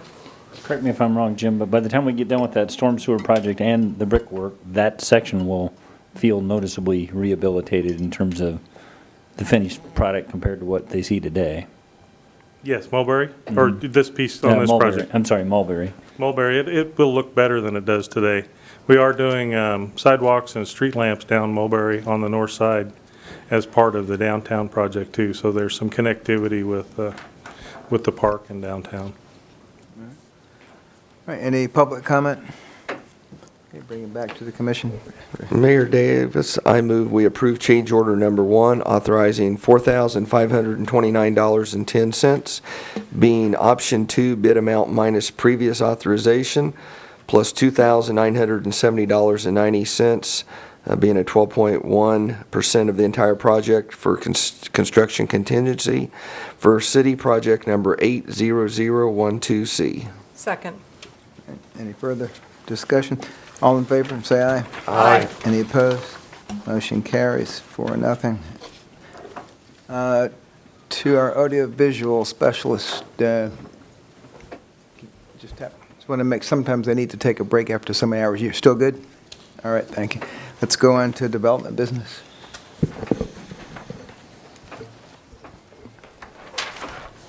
Item 8.1, application number Z19-1, requesting a change in zoning district classification from I2 light industrial to R2 multifamily residential to allow construction of 2 new residential dwellings at the southwest corner of Reynolds Street and Lincoln Avenue.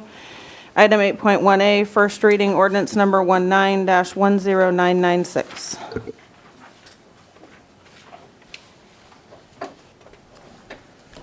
Thank you, Mayor and Commissioners. This is an application filed by Joe Hill on behalf of the Joe Hill Trust. And the area in question is part of the North Park addition.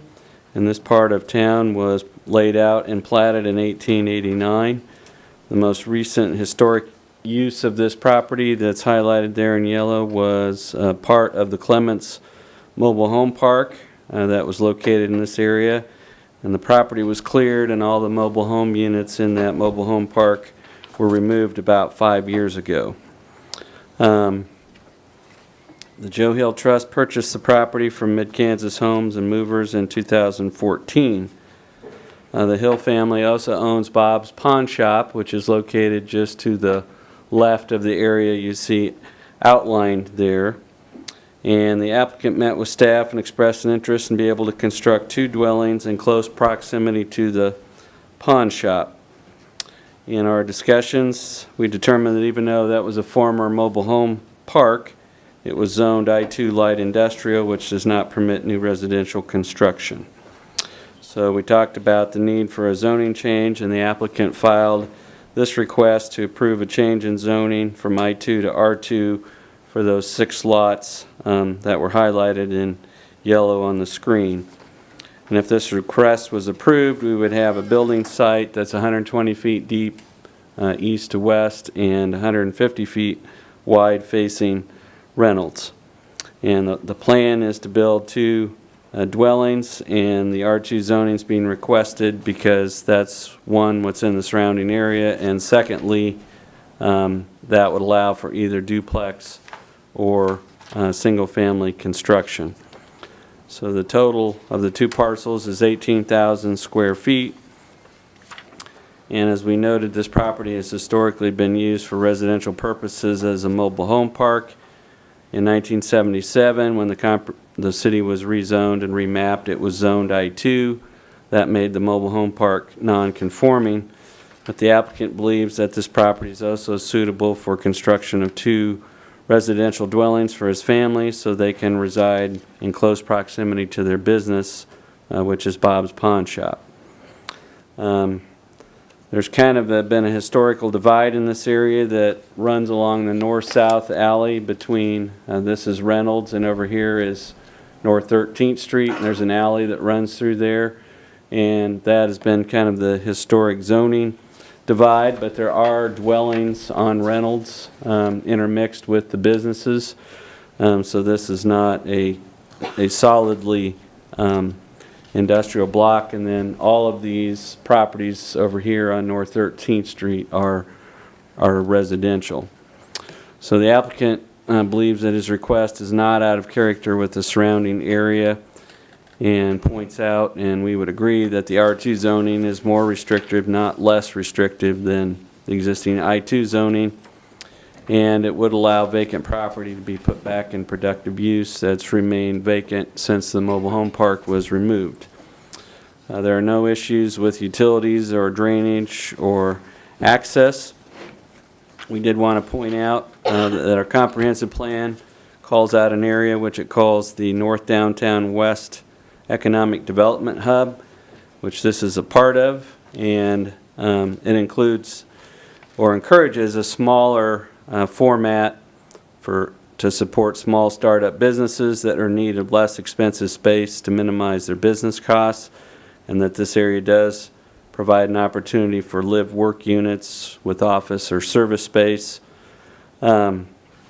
We think this could be viewed as a live-work arrangement. It's just in close proximity to each other instead of within the same building.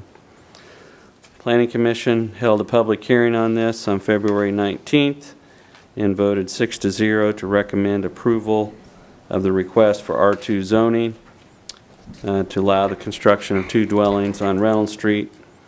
And one of their findings was that this site has historically been used as a residential mobile home park, and rezoning this to R2 would be consistent with the historical use of the property. Needed utilities are in place to serve the development, and they recognize that this is a transition area. It's not really part of the Broadway commercial corridor. It's not really part of the solidly residential area southeast of Broadway, but it's in a transition zone. But they thought that the live-work arrangement being proposed was consistent with that West Economic Development Hub designation, which applies to this area. So if you agree with that, the attached ordinance rezoning lots 2, 4, 6, 8, 10, and 12 should be approved on first reading. And I would note that each of those lots only have a platted width of 25 feet, so that's why we put 6 lots together to create the 2 building sites. So with that, I'd be open to any questions. And Mr. Hill owns the south part of that old mobile home park also, but he's just leaving it I-2, is that correct? Yes. So the north 150 feet would be R2, the south 125 feet is I-2, and I don't think it showed up in that photograph, but Mr. Hill did build a storage building on the far south end of that property that faces Reynolds, and I'm not positive that it's recent enough that I don't think it showed up on the aerial photo. But the plan is that only the north 150 feet would become residential. I believe he's constructed a building right here now that just is so new that it doesn't show up on the photo. Thank you, Mr. Andrew. Any public comment? Bring this back to the commission. I'm sorry. Look down too quickly, excuse me. I'm Barb Young, 1100 West Grand, also part of Northside Community Development, and I talked to Joe earlier, and I'd like to commend him on improving this area. This is something we've all been looking for infill development, and I just wanted to ask that this be given a positive consideration. Thank you. Thank you. Commission. Mayor Davis, I move that we accept or approve application number Z19-1, requesting a change in zoning district classification from I-2 to R2 to allow construction of 2 new residential dwellings at the southwest corner of Reynolds Street and Lincoln Avenue. Second. Been moved and seconded. Oh, shoot, was I supposed to phrase that as the first reading of an ordinance? I'll do it for you. Okay. Thank you. I'm getting a little punchy. All those in favor of first reading ordinance number 19-10996, say aye. Aye. Any opposed? Motion carries 4-0. Oh, sorry, I was skipping ahead. And now we can go to 8.2.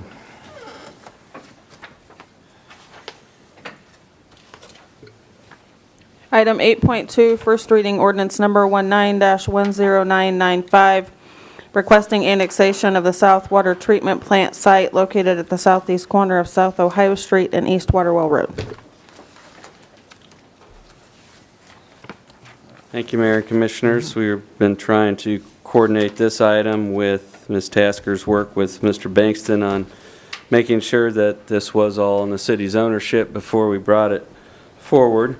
And as you can see from the discussion on that item, there were some moving parts involved with that, but I do want to point out and apologize for 2 factual errors that are in your blue sheet, and they're in the 3rd paragraph under the nature of the current request. I am guilty, and I don't think I'm alone with other city staff members, where we go back to the most recent report that we've done on the same topic and go to that as a source for providing information to the commission to make sure we provide the same information as we did before. So I went back to the report on the annexation of the soccer complex, which is also a non-contiguous property.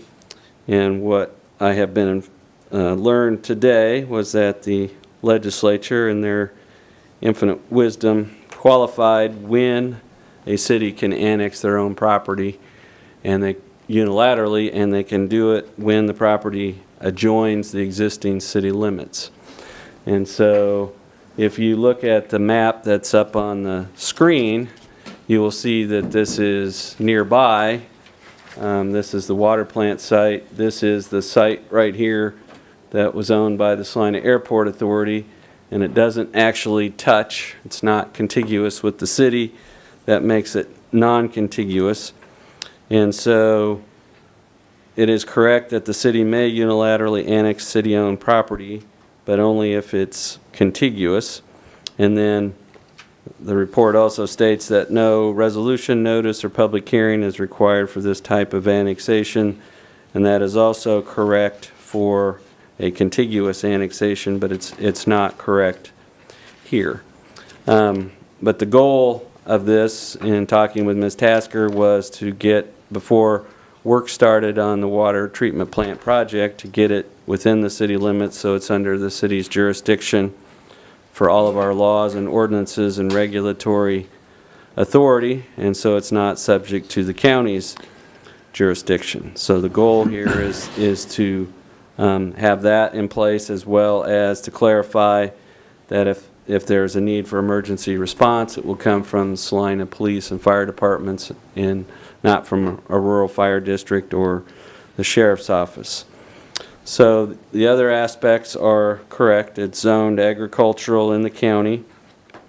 The Utilities Department is requesting that it retain its existing zoning. A water treatment plant is permitted in an agricultural district, so there's no action needed to change the zoning classification of the property or to plat the property.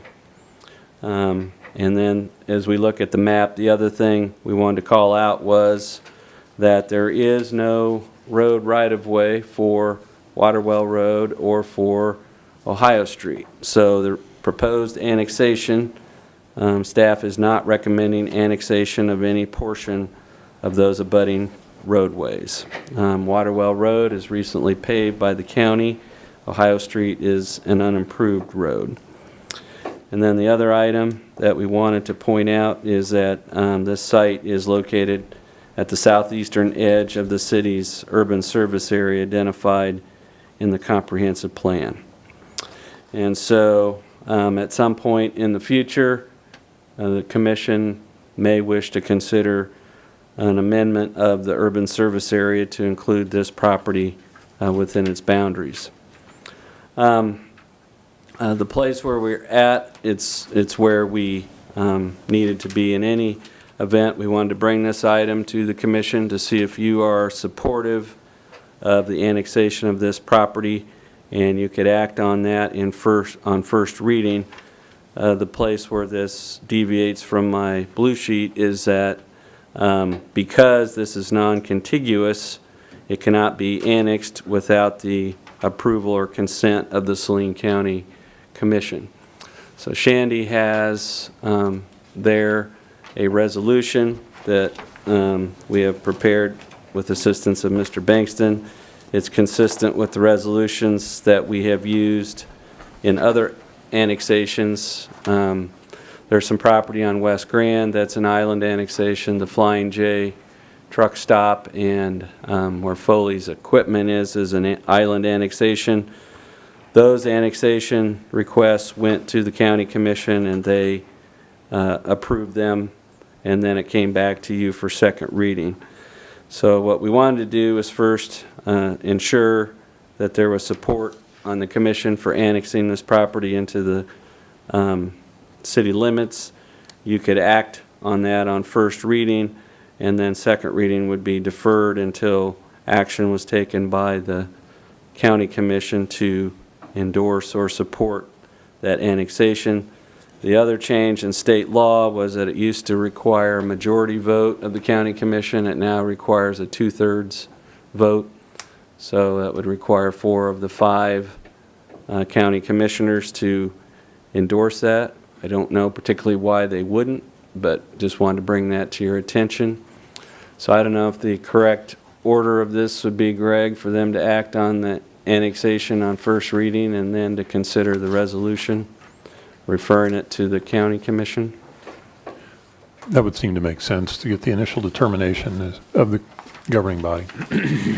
I might also add, if I may, in speaking of the deed, I failed to mention you all had unsigned copies. I do have in my possession, and the reason I walked in a few minutes late, I do have the signed deed from the officers of the Airport Authority. And Dean pointed out the change in the statute. I regret and wish it had occurred to me to take a look at that as well. So that's something we share. The origin of that I have learned, and it's the city has island annexed its landfill, it's island annexed the sewage treatment plant, it's island annexed the old animal shelter on West Old Highway 40, it's island annexed the sewage treatment plant, but the legislation was changed because a community in Kansas went out into the unincorporated area, purchased land to develop a landfill, and the county learned that because it was under the city's jurisdiction that they didn't have any say over it, so they went to the legislature to get it changed so that the city cannot just unilaterally annex a non-contiguous piece. So if I would answer any questions that you have, but the order of business would be if you are supportive of the annexation request, you could approve the annexation ordinance 19-10995, and then you could consider approval of the resolution that's before you there, which is Resolution 19-7688. Thank you. Any questions? Just one, since we've just recently, well, we're in the process of wrapping up our road lawsuit with the county. Have you approached any county staff? Have we given them a heads up that this is headed their way, and have we gotten any reaction to going ahead and doing this island annexation without any kind of commitment to maintaining or improving any of the roads around it? Well, we did consult with Mr. Bankston about what our agreement with Saline County says, which would indicate that we shouldn't be proposing to annex these roads, but I'll let him speak to that.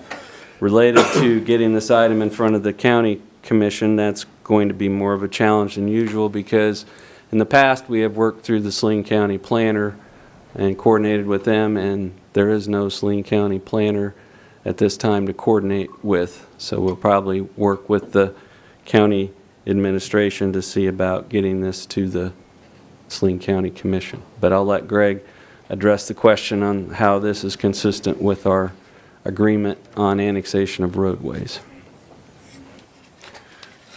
Well, you might recall that the distinction that the court ultimately made, consistent with the city's position, was that the statute that allows the forced annexation of a boundary road, if you will, is dependent upon whether there is, whether the county holds the underlying fee interest in the property upon which the road is constructed. Under our agreement with the county, in exchange for the agreed upon annexations and the initiation of, or the impact fee, the county agreed that whether there's underlying fee interest or easement interest doesn't matter. They agreed not to utilize the statute as long as the agreement remains in place. So this approach is consistent with that agreement in those terms. The criteria, I don't have it in front of me here, Dean, but I don't know if you have the, well, I guess we did refer to it in the resolution. That requested determination that you see in your resolution is the criteria by which the county commissioners are to evaluate the request. That it will not hinder or prevent the proper growth and development of the area or any other incorporated city located within Saline County. So that is the analysis that the county commissioners will be looking at as they examine the request. I was thinking just more, I mean, that was great, thank you, I appreciate it. I was just thinking more of just as an informal courtesy, drop by the office, say, hey, we've got this in the pipeline, just an FYI. I was just curious, I'm anxious to keep the era of good feelings going, so. The county counselor is aware of this, and I'm paying a visit to their county planning office tomorrow to report on this and also to check. There were some discussions that we noticed in the Abilene newspaper about them contracting for planning services with Dickinson County and not having their own planner. And so one thing I need to check on tomorrow is how far that has progressed, or if they have given up trying to find a Saline County planner. All right. Thank you, Mr. Andrew. Any public comment?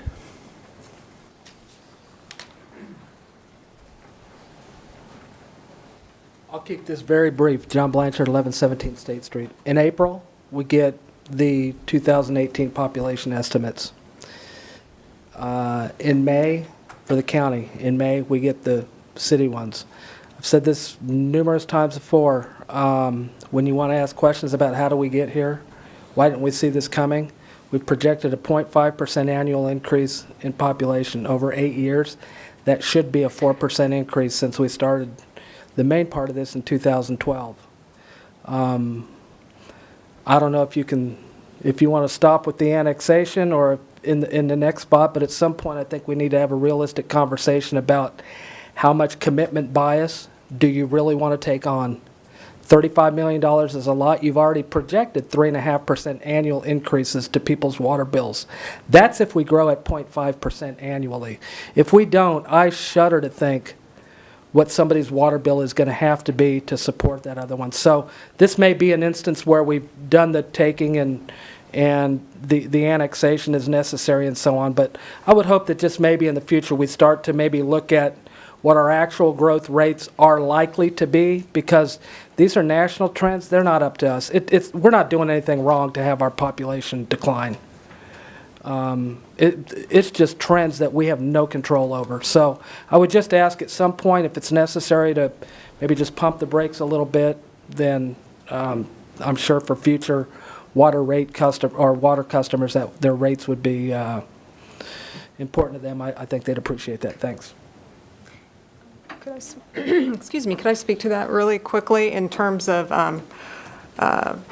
because I have voted against the water treatment plant, and I've questioned the necessity for it, but the two actions today I don't see as having a fiscal impact, and we own the site, and I justify the reason why I'm supporting them today because it completes getting this property under our control. But at any rate, with that being said, could I make a motion? Please do. I move that we approve on first reading ordinance number 19-10995, requesting annexation of the South Water Treatment Plant site located at the southeast corner of South Ohio and East Waterwell Road. Second. It's been moved and seconded to approve on first reading ordinance 19-10995. Any further discussion? All those in favor say aye. Aye. Any opposed? Motion carries 4-0. And Do we need a motion to approve resolution number 19-7688? is there a second? Second. Any further discussion? All in favor of approving resolution number 19-7688, say aye. Aye. Any opposed? Motion carries 4-0. We are now at other business. If anyone at the right-hand side of the podium from the dais would. Let's try 30 minutes. We take a little break first. How long is it? 30-minute, 5-minute break, Okay. and then the 30-minute session. Okay. Actually, I am going to, if we make it a 6-minute break, we can get back here at 6:15. And then my math works. At I move that the city commission recess. what time? 6:15? Wait, oh gosh, it's 8:15. 7:30. Where has the time gone, you guys? Oh, I'm looking at the wrong thing. 8:05. This is harder than it looks like. I told you it was. You did, and here I was just thinking, yeah. You want me? Okay, so at any rate, no, I gotta get Okay, this you right got it, sooner or okay. later. I'm gonna keep working it. I move that the city commission recess into executive session for 30 minutes with a 5-minute recess preceding to discuss the subject of negotiations relating to site acquisition for the Police Training Center range with legal counsel based upon the need for consultation with an attorney for the public body, which would be deemed privileged in the attorney-client relationship pursuant to KSA 45-7319B2. The open meeting will resume in this room at 8:05 PM. Second. All in favor? Aye. Opposed? We will take a 5-minute recess and then convene an executive session. And we do not anticipate action coming out of executive session.